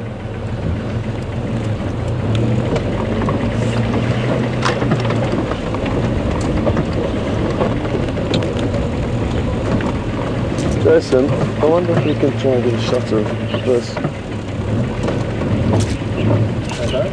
That. Oh, that. It stays still. It could. I think it's not going to go anywhere. Away, Oh, what's that?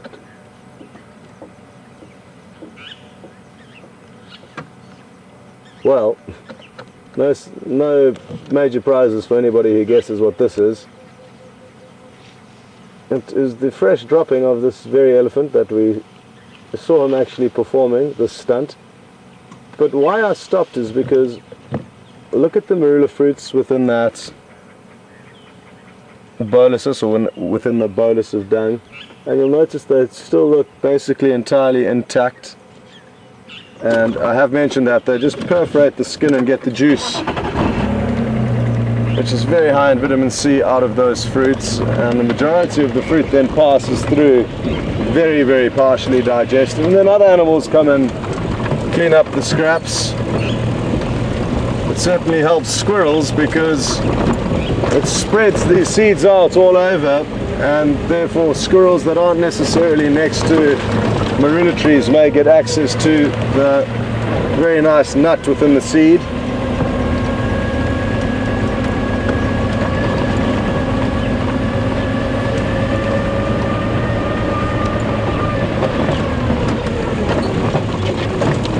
This is a bumpy section. A station with Mvula for Scots. Good afternoon. Could I come and join you there, please?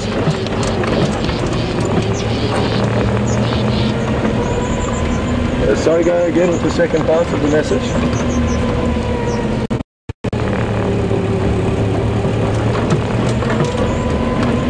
Copy, no problem, I'll control it.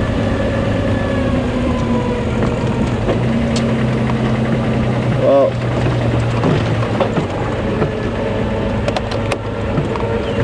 thankfully another one of the vehicles has managed to find Mvula, so that is where we are heading. And he's not far from the kill, but he has moved probably half a mile down to a little riverbed where we see a lot of leopard passing through. And it wasn't far from where we found Djuma a couple of nights back. Djuma did walk through that same riverbed. Anyway, that's where we're going. VM, how's Mark doing?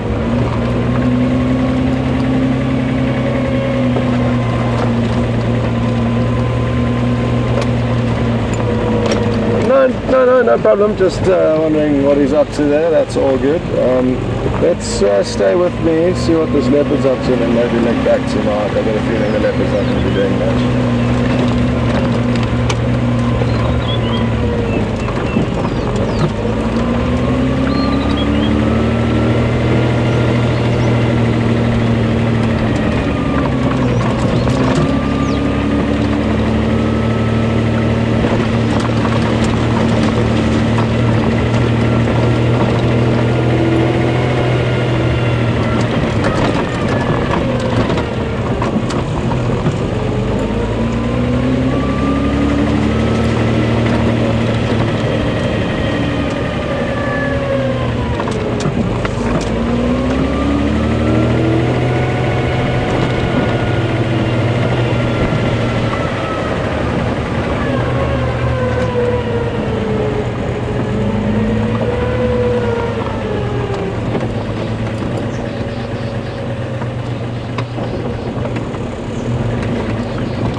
question from Joyce in Pennsylvania has just come through. Good afternoon, Joyce. Welcome on board.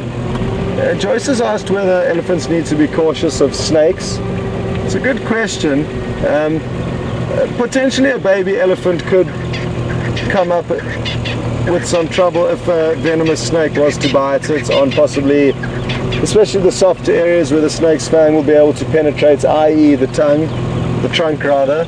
So yes, potentially snakes would have caused major harm or death to baby elephants, but to fully grown elephants, I highly doubt a snake's going to be able to envenomate enough venom into it to cause any serious damage.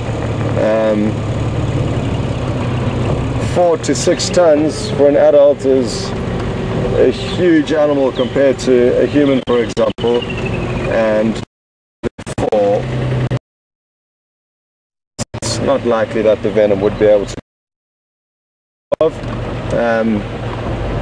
somebody knows otherwise, I'd be interested to hear, but I've never heard of any major elephant issues. I've never heard of any major elephant issues with snakes. Interesting question though, and it has kind of opened my mind up to if potentially they have caused trouble at all in the past, but I can't think of anything confirmed. Just got some of his tracks here that I'd just like to look at for interest's sake.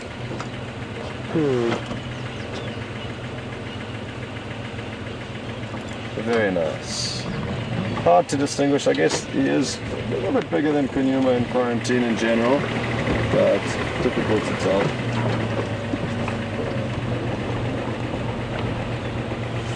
Oh, I love seeing fresh leopard tracks. Can you get them, Jason?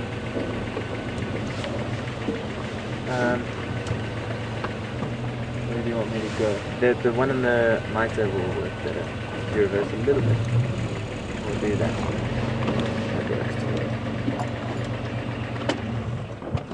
There we go. Come to the closer one. Closer. There we go, that's probably a nice one there. They have registered, so it's difficult to see. The back foot is stepped on top of the front foot. So it's kind of 2 tracks in one there, but the back foot is the top left clear track that you can see. And down to the bottom right you can potentially see part of the front pad. I can't get out to show you because the leopard is very close.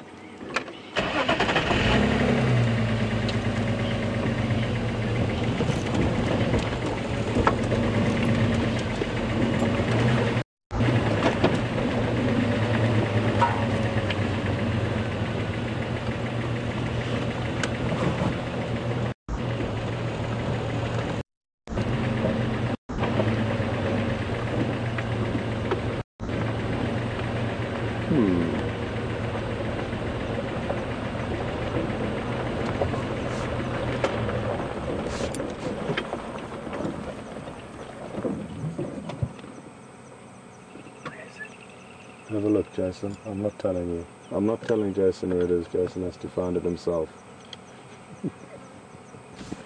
Camera looking up and We'll down. zoom in, look around, take everyone on the journey with you. Okay, well we're gonna pan it like this. I really cannot see a leopard. Jason can't see the leopards. He can. There it is. Well done. There's a leopard in the grass over there, if you're wondering.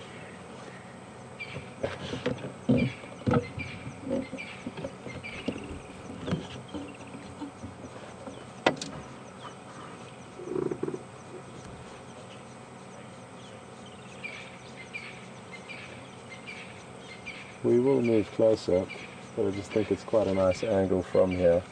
And I'm not sure how much of a better view we are going to get from any closer.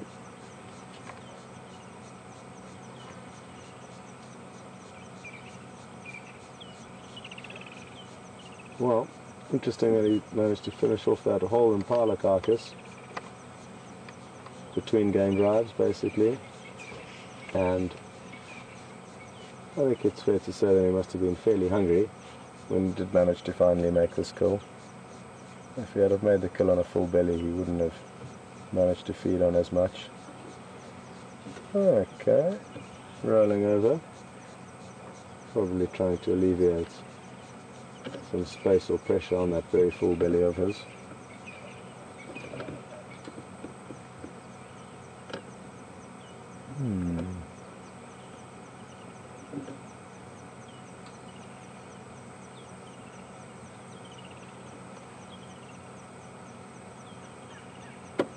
Well, I don't think too much is going to change here immediately, so it may be worth catching up with Mark and Brian on their adventures, and as soon as anything happens here we'll be sure to let you know, and you can come back to us. So over to Mark.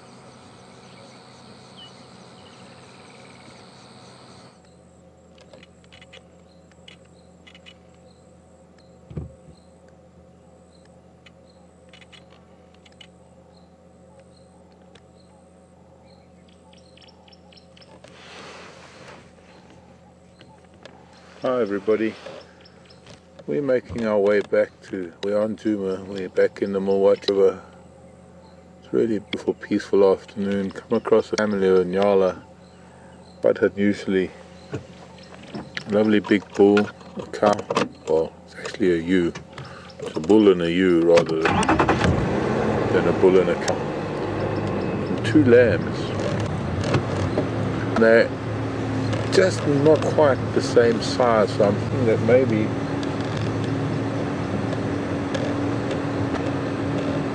the one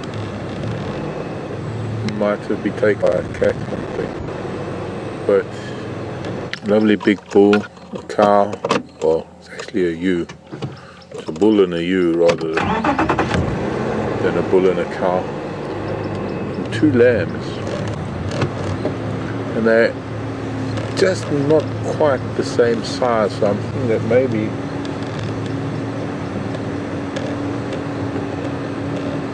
the one mom might have been taken by a cat or something. But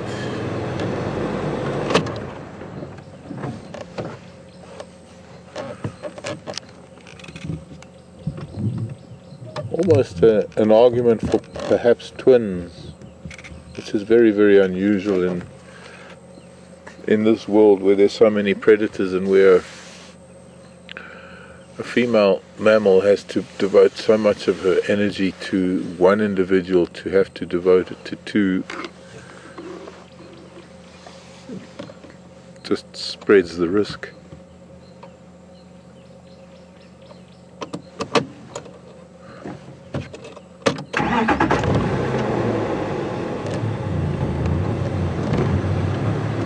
And they're just slightly different sizes to children.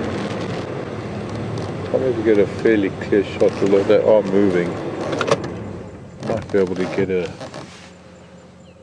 close up. Oh, that's just tailing them and looking after his family, I guess.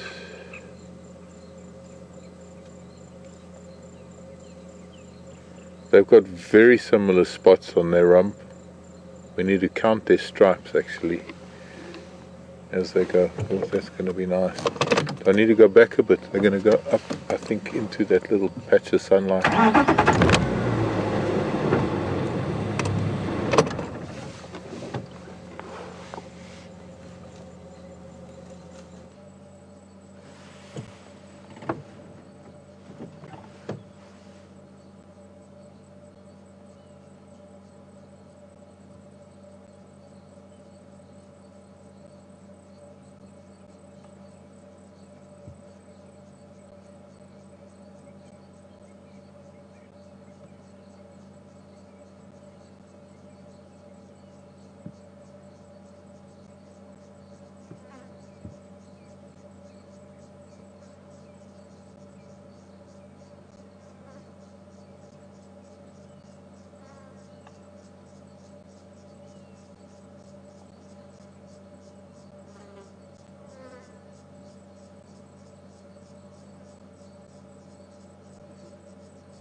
Wow.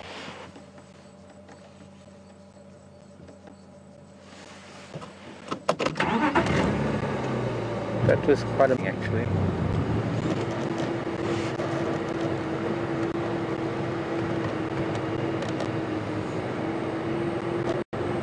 Almost breathtaking.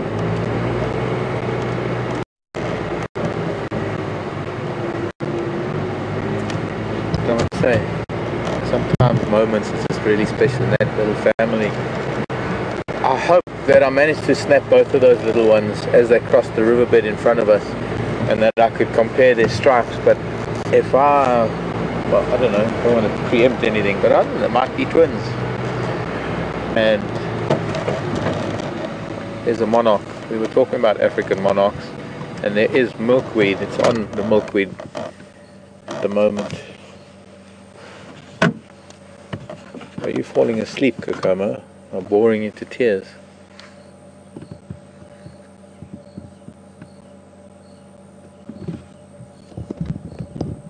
It's flitting from heliotrope to heliotrope at the moment.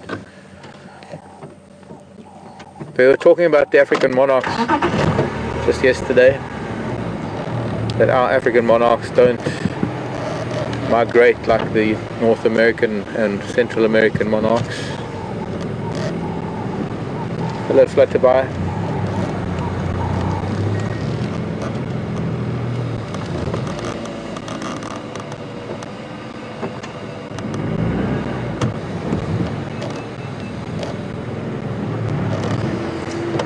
I'm still trying to get it.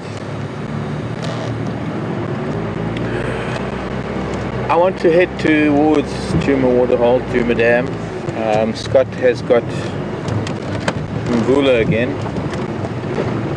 So let's go back to Mvula. I'm going to go look for that elephant that ran.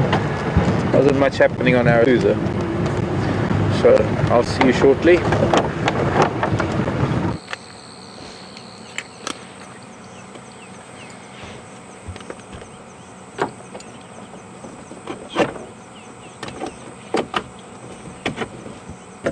Welcome back. I guess Mark's transmission broke down, so hence the quick cut back to us. And as you can see, not much has changed. He has rolled over again, but other than that, no major updates. I'm hoping before 7 o'clock he will go for at least a short walk so we can see him on the move. It'll be great to compare his size to Kunyuma's, the leopard we saw this morning. But until such point, this is as good as it's going to get.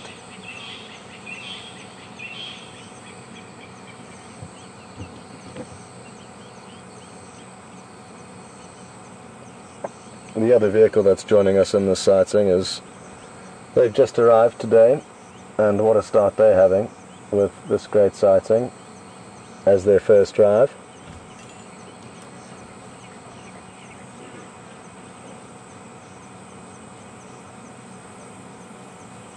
And when they go home, they might be able to follow Wild Earth in any future episodes that may come along and be watching this same leopard from the comfort of their home, which is a great thought, and something that is wonderful for guests that do come out here, that they can follow the lives of animals that they've seen.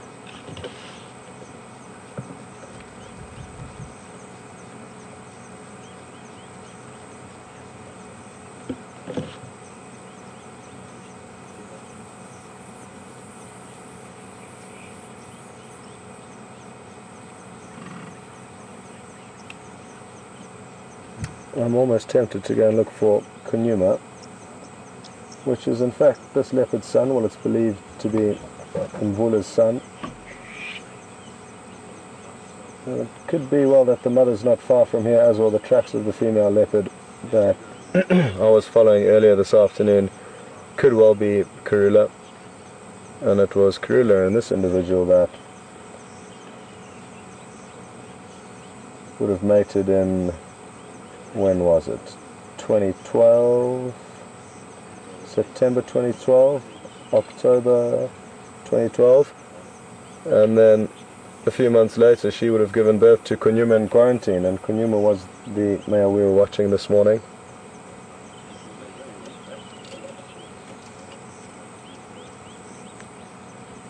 It's tempting to go and look for him now, but I think it's safer to stay with this guaranteed leopard sighting and just hope that it gets up and does something for us.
We've just got a question through from Doe in Connecticut. Good afternoon and welcome on board. Doe's asking whether we've seen Quarantine recently, Djuma's brother, and I cannot remember when last we did see him, but it has been coming on a week now. I think it's a fair estimate as to when last we saw him. So no recent sightings of Quarantine. And the second part of Doe's question was whether we think Djuma is a better hunter, a more successful hunter than Quarantine, and I wouldn't have the faintest idea. Haven't viewed them enough to be able to make that kind of a assumption, so I sadly don't have a clue, and I don't think many people do actually would be able to make a calculated guess at that. Nobody's been following them close enough to know that, I believe, but I will ask Texan and Aubrey, the two local Djuma guides, and they may know better than me, but I don't think it's an easy question to answer at this stage. Thanks though for the question, Dan. For any of you who may be new with Safari Live, to ask questions you would hashtag Safari Live on Twitter and questions@wildearth.tv on email, so please send them through and VM and Final Control will try his best to filter them through to us out here in the field. Whew. You probably wouldn't have heard that, but there's some elephants trumpeting off to the west.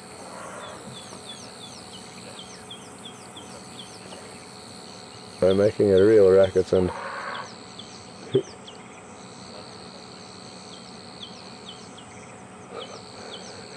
Joanne from Michigan, good afternoon. Joanne's just mentioned that it's time for me to start looking around for more bugs and insects, as we do in sightings with leopard that are sleeping.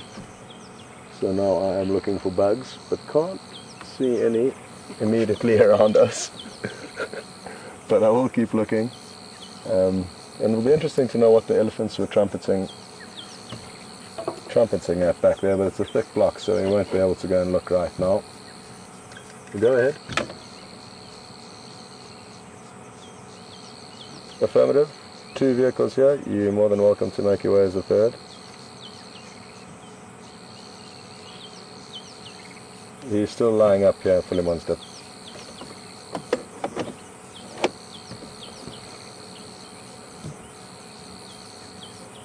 And I forgot to mention, but a big thanks to Mark this morning for describing so well to you exactly what that very weird looking bug was that we did find this morning.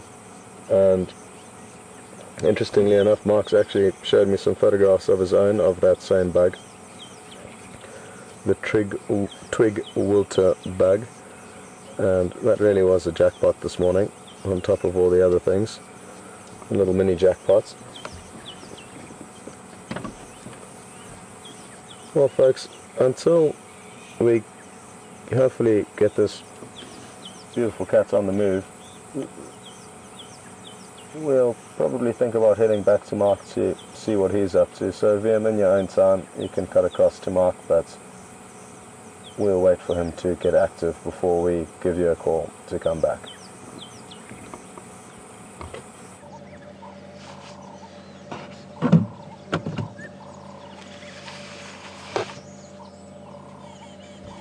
Hi everyone, we've made it back to Djuma Waterhole, Gurry Dam, with some female waterbuck. I was a little bit optimistic, I guess, thinking that an elephant might have still been here, or there was some elephant. I'm not sure whether it was one or many, but a couple of waterbuck. And also I just wanted to check up, I wanted to touch base with what's happening at the Weaver colony with that python that was there, and well, sadly nothing has changed. I suppose the sad part of it was over the day they killed the python, the Weaver birds.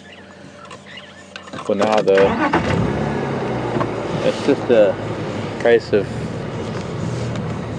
looks like they've gotten used to it, looks like they no longer mobbing it. See if I can just get our nose in to show you that. Put the sun on it. Shouting at us or something else. More or less the same position as the camera actually. They're almost in exactly the same spot. So I'm sure you've seen it. For those of you who get onto the camera.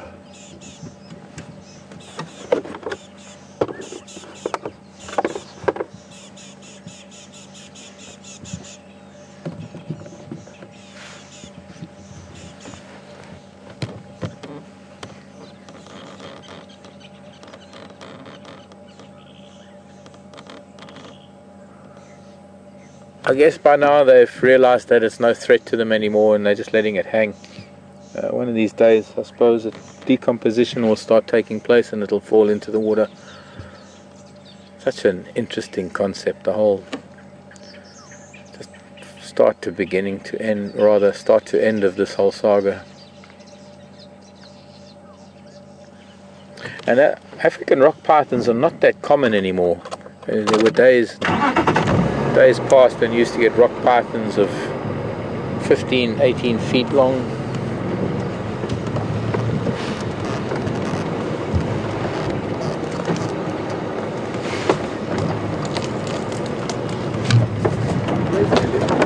Pardon?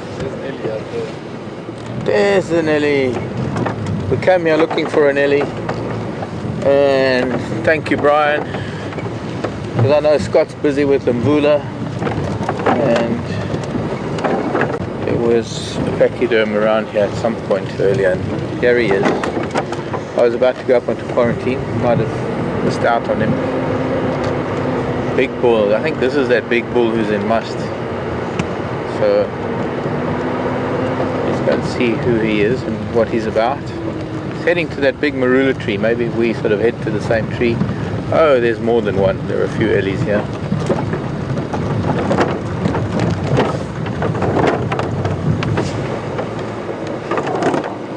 Enough noise from you.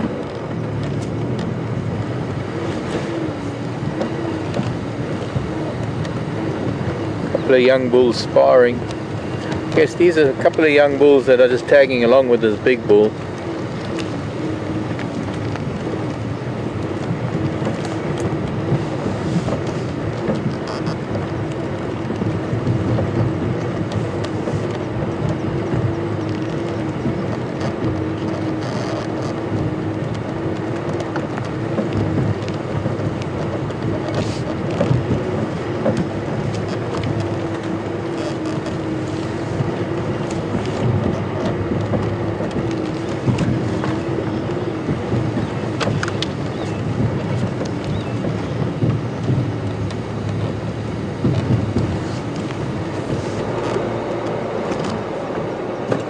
It's our friend with the floppy ear that's finally joined up with a couple of other bulls. He was trying to intimidate another bull. Looks like it actually get... Oh. They might actually be getting into it. If you know what I mean. A little bit of rough and tumble.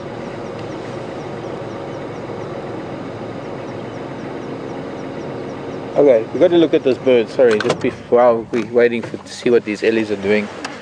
Oh no, don't fly away. It's still going to land on that tree.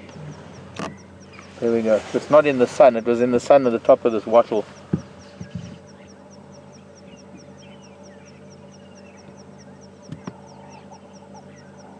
Finally an orange-throated longclaw. Yellow. Nearly got too excited there with orange. But yellow-throated longclaw. Still exciting bird to get here in the grassland around the dam. Very typical habitat of the longclaw. And an amazing bird for those of you who are birders.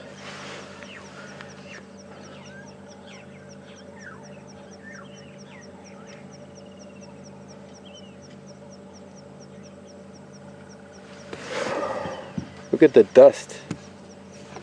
Okay, one side to the other. Sorry, Brian, chasing you 180 degrees. Where we're looking now, looking west, the dust that's rising off of these trees. The Mvula in the background is the Mvula where Mvula had that kill only this afternoon. It'd be nice to get. Let's go around to quarantine. We might see them. These elephants are having a bit of a get to. A couple of bulls.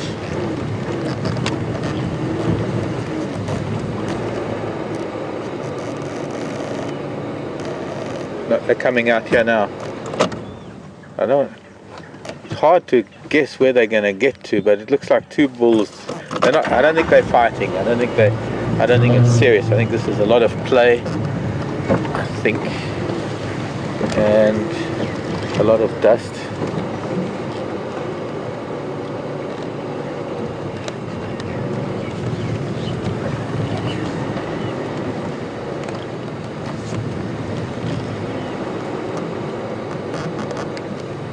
Okay, I'm with a couple of bull ellies that are having a bit of a sparring session.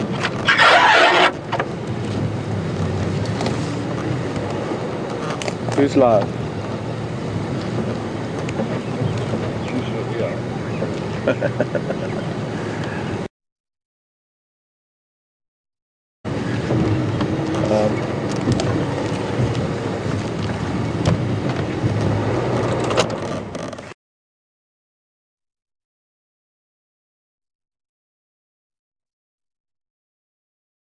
Dust, but they both fight like this. I don't know if it's play. They both hardly big mature bulls. I think it's more of a meeting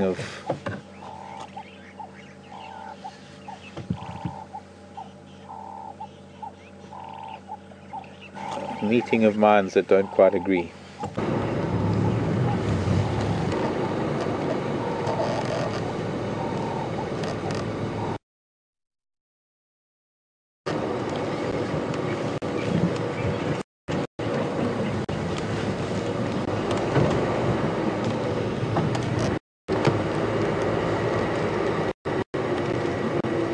Mvula is not far from the spot. He's in Philemon's Dip, I believe, with Scott.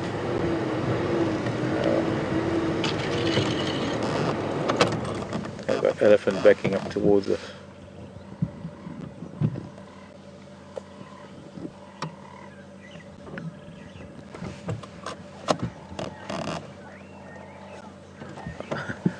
They're sort of playing hide and seek around some bushes. I wish they'd take it out into the open of quarantine. We're not far from the open area of quarantine. We're very close to the tree where Mvula had that impala kill earlier today. And Scott is telling me he can hear some other elephants close to where he is with the Mvula.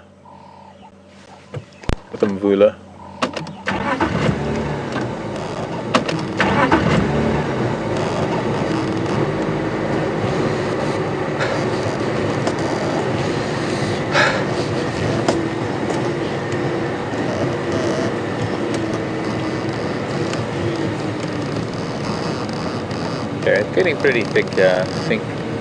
Okay, it's getting pretty thick, I think. Make our way out into the open. Make our way through out into the open. And if we can't see them from the open here. Oh, here we go. Hello, boys. Can we come and watch?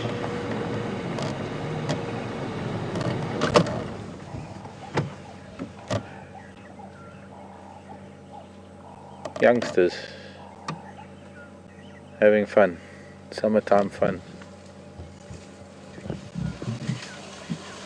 There, that's very intimidating. Hello, boy.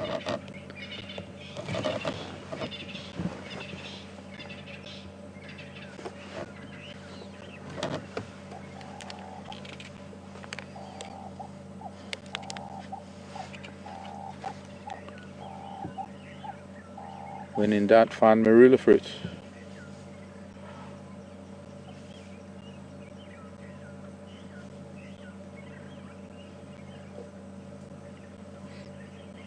Maybe this is how they make friends. Two elephants meeting. Testing each other's strength a little bit. See if they can tolerate each other.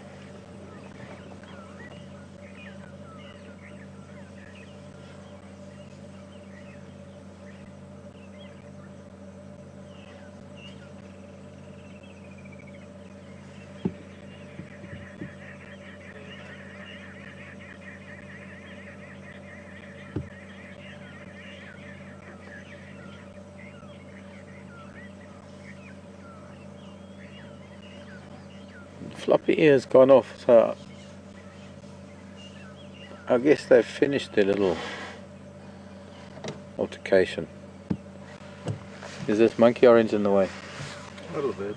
Yeah. I know it's going to disturb him if I start up, but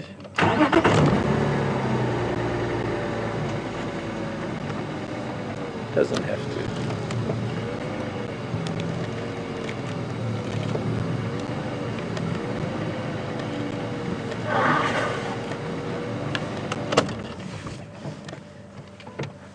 I just wanted to move, dude, just so we can see you better.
One of the things I suppose I'll miss the most are these moments of early sunsets with you. We don't get too many. And, well, this is it. This is one of those days. An elephant sunset. Hello, dude. Just threw a greeting there. Not a very big marula tree, but he seems to be finding a few fruits.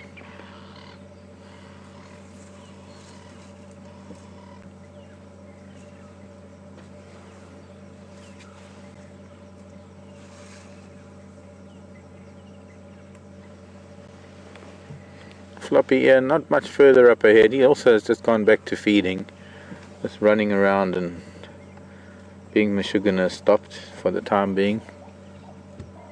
I guess they've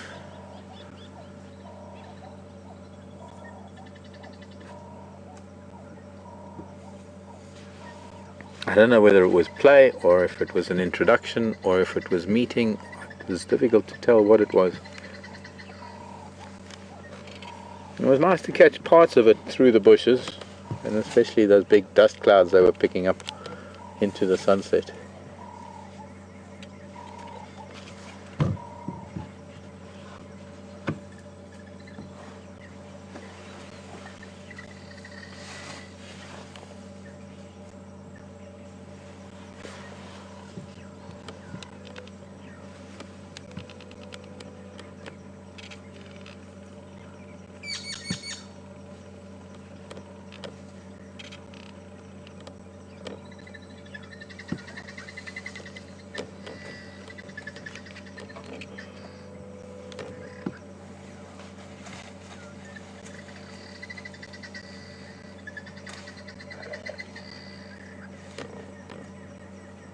It's almost like there were these two kids being naughty, and now that we're here, they're sort of pretending that nothing happened and they're eating.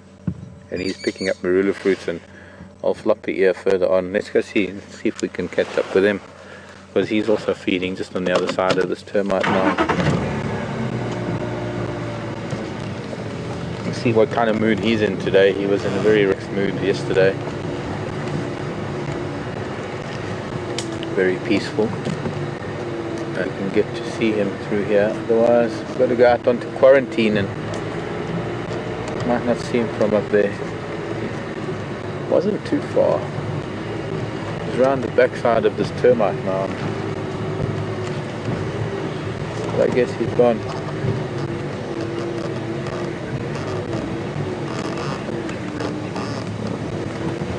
Oh, there he is. At it again. Oh, they're at it again, as soon as they move away.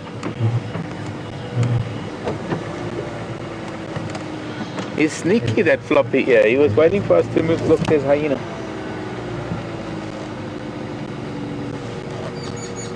A bored hyena.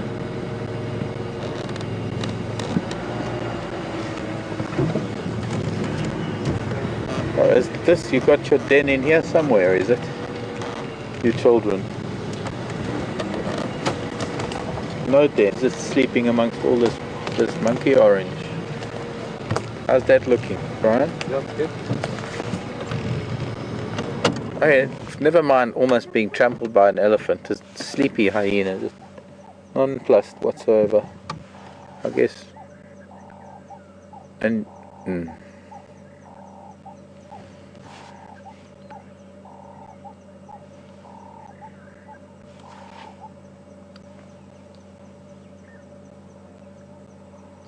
well, that's interesting.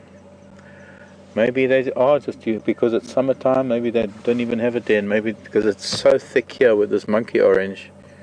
It's quite possible that they're just using this thicket as their den site.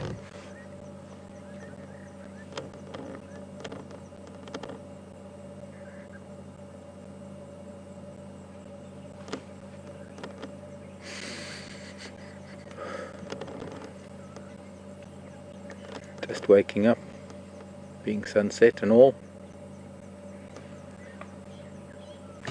There the boys are fighting, just off to our right.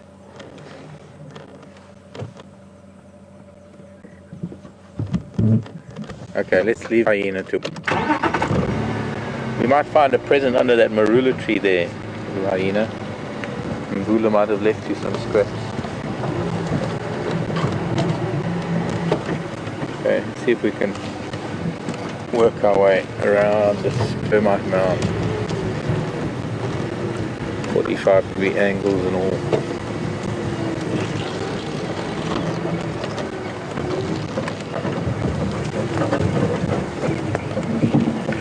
Wild Earth. It is a pretty wild place, and while quite often we can go through times of not seeing much at all, and then suddenly after a hot day like today you have just suddenly so much to see.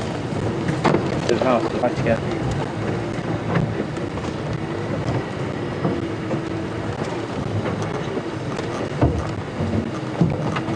Okay, go.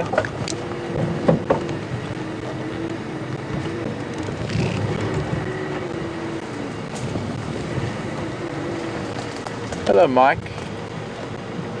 Sending an email. Mike wants to know if there's ever been an albino elephant. I don't know, Mike. I'm afraid I don't know the answer to that. Maybe in Asia. Maybe in... I don't know. I think I'd have to do a Google one on that one. There's this lovely old boy with the floppy ear. They are now making their way into the open, so maybe with a little bit of luck they might play for us in the open where we can see the interaction between two young bulls as with them sparring. In the distance you can see our mast with the buffalo weaver nests. Oh wait, a little bit more. No, that's fine, I think that's fine, just where we are.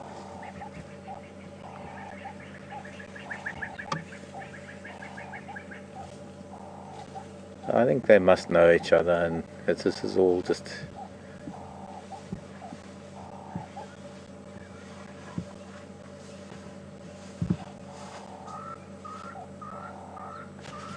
Jambo Rafiki. Rafiki yangu.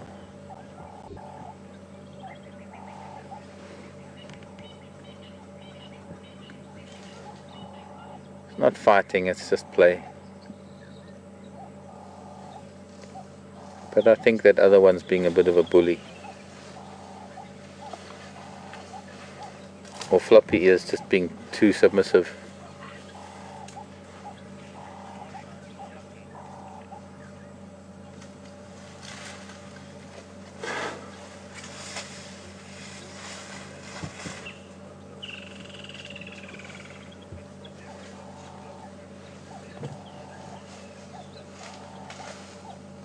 Hello, Marsha.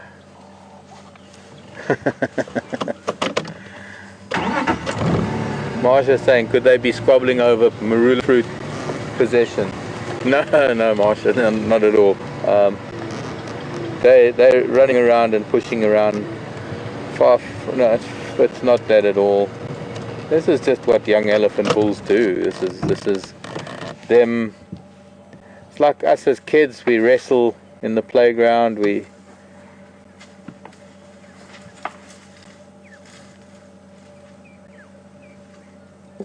It's testing strengths and weaknesses. Yes, when in doubt, push over a tree.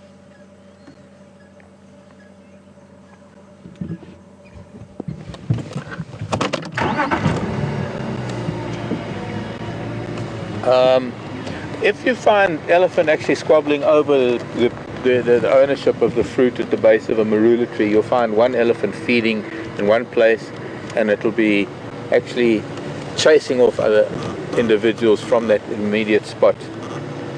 They've been, this little setu that they've been having has been moving around so much. It's not about any particular place, it's not about any one particular thing.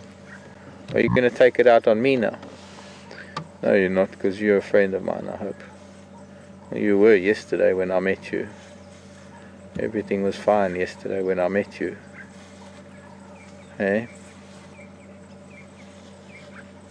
Hello, Buster Bear, little boy. Hello. Nice to meet you. Again. Do you remember us from yesterday?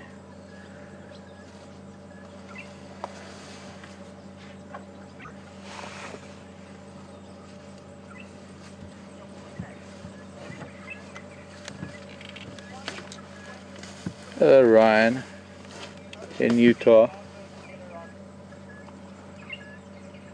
What do you know about this folded ear? Well, he's brought his ear to show us, that's for sure. Got nothing to do with must, Ryan. This is just it's a condition that some elephant, I've seen it a couple of times in my life, not very often. I've seen a few elephants with that over time. It's a collapsed cartilage, really. I don't know what causes it. Okay, see now as soon as he turns his back, this naughty little boy is going to come and poke him in the butt. Or try. A lot of this picking of leaves, you'll see, he's picking leaves and he throws them away. It's display activity. He's trying to be a little bit... There's a lot of displacement activity with these two little boys.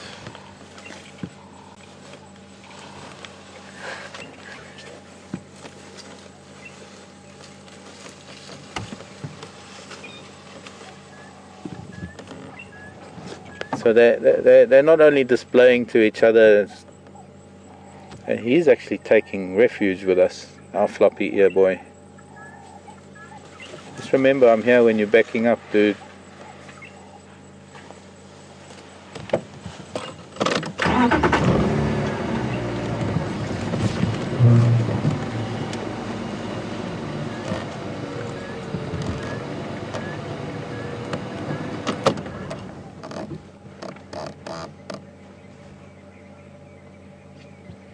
I've been in situations where I've had elephants sparring and they've almost back up into the vehicle because they don't really look behind them when they're playing.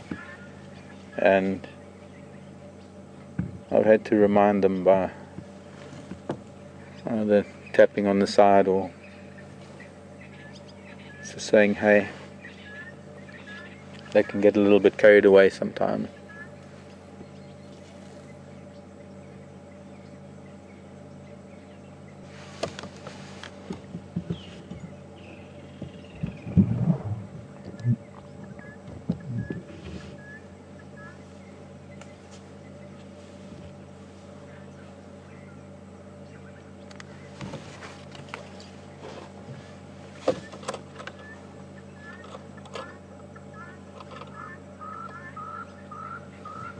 Just back up a little bit.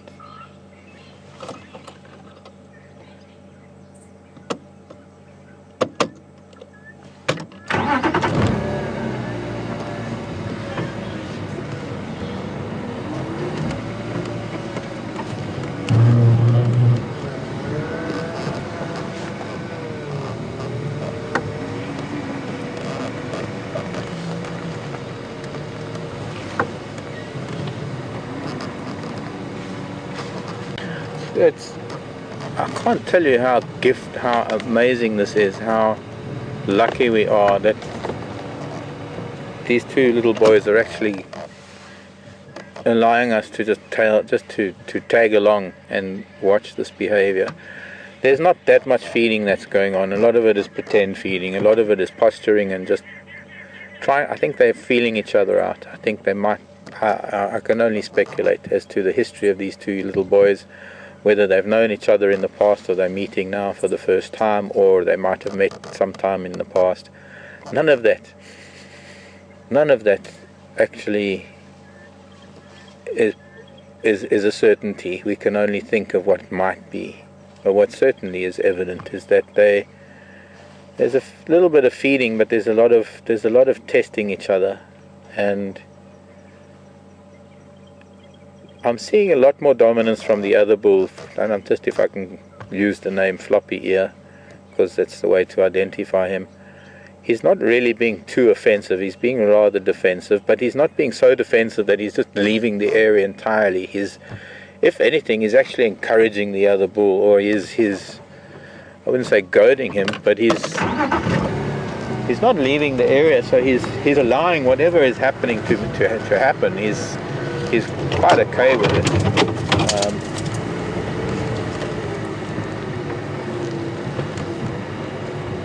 None of the sparring that I've seen so far has been anything but gentle and just quite typical of two little elephant bulls having a bit of fun.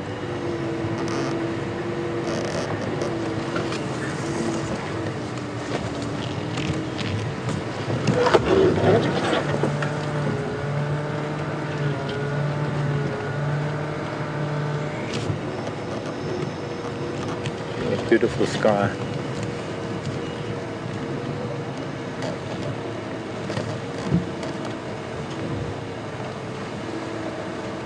Nothing better than an elephant sunset, and look at that eastern sky.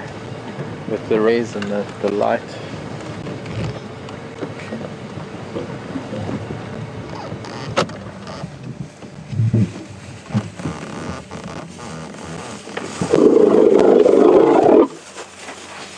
Well, be careful, boys. We're here.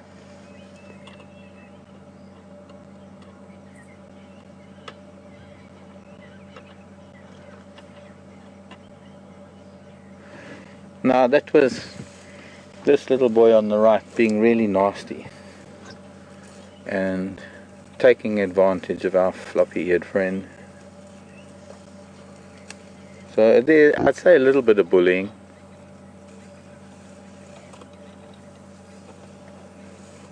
He's almost got a smile on his face. Can you see that? Look at that, he's naughty. It's like he's grinning.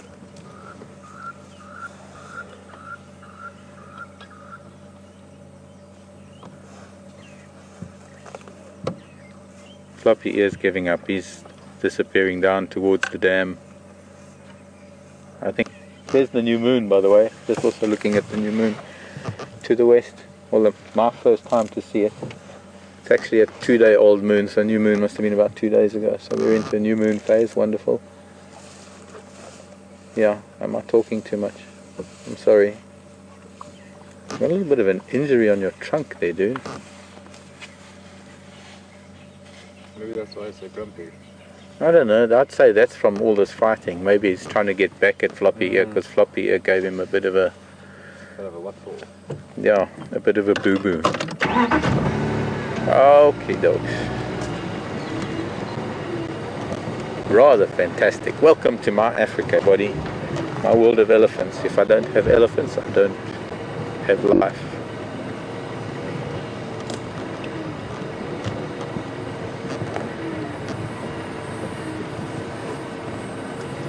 Wonderful to see interaction.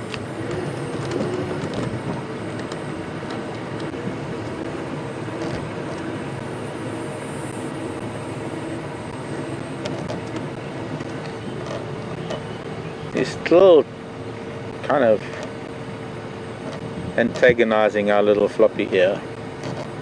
And these bulls are probably the same age. I wouldn't be surprised if they're cousins or brothers, or they've grown up together, and this kind of thing has been going on for the last 20 years. And they're actually traveling together, and it's just normal. And now they're feeding peacefully next to each other.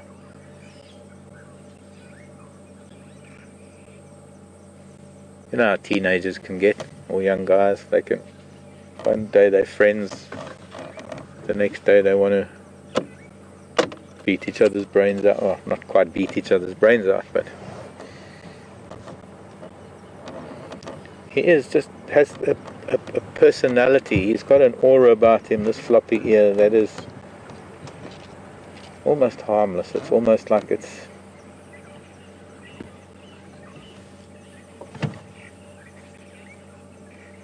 You can see the lights from the lodge behind them. That's Vuyatela Lodge here at Djuma Game Reserve. So they're actually moving down into the open area next, just to the western side of Djuma Waterhole and Gari Dam.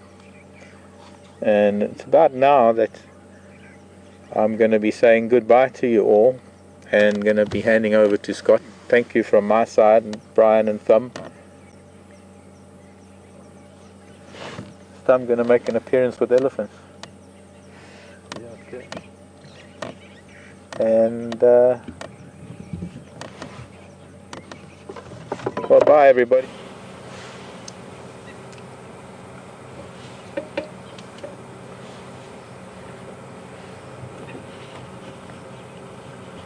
Well, welcome back, and we haven't found Kunyuma, but we have found a very pretty angle of this new moon with beautiful sights, and framed by some branches of a marula tree, a tree that provides us so much beauty just to look at, and not only that, it provides us with a lot of great leopard sightings along those horizontal branches that are very distinct above the marula tree. But from myself and Jason, thanks very much for following us, and a big thank you to VM in the final control. He had a hectic afternoon with signal issues, but thankfully it seemed to correct itself towards the end of the drive. And our luck continues. I'm so happy that you've seen something different, something that we haven't seen in two elephant bulls sparring. I would love to know how intense that little battle was, but either way, just very interesting behavior that we are sharing with you, and so happy to share with you. There's so much diversity that we're being spoilt with at the moment in terms of what we are seeing, so very magical, and it's with beautiful weather, so we are in luck. I wonder when the next rains will be coming. I actually asked Mark today what his predictions were, so he thinks fairly soon, in the coming week, we'll get some more rains, so it'll be interesting. But until then, we'll enjoy this great weather, and we'll just continue now. Who knows what we may bump into in the next few minutes that we are live.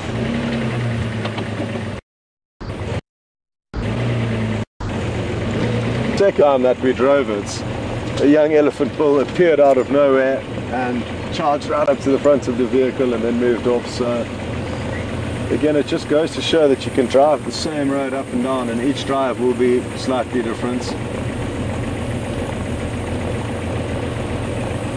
And Jason, you'll be glad to know, remained focused and recorded the action as opposed to jumping off the vehicle and running for his life. So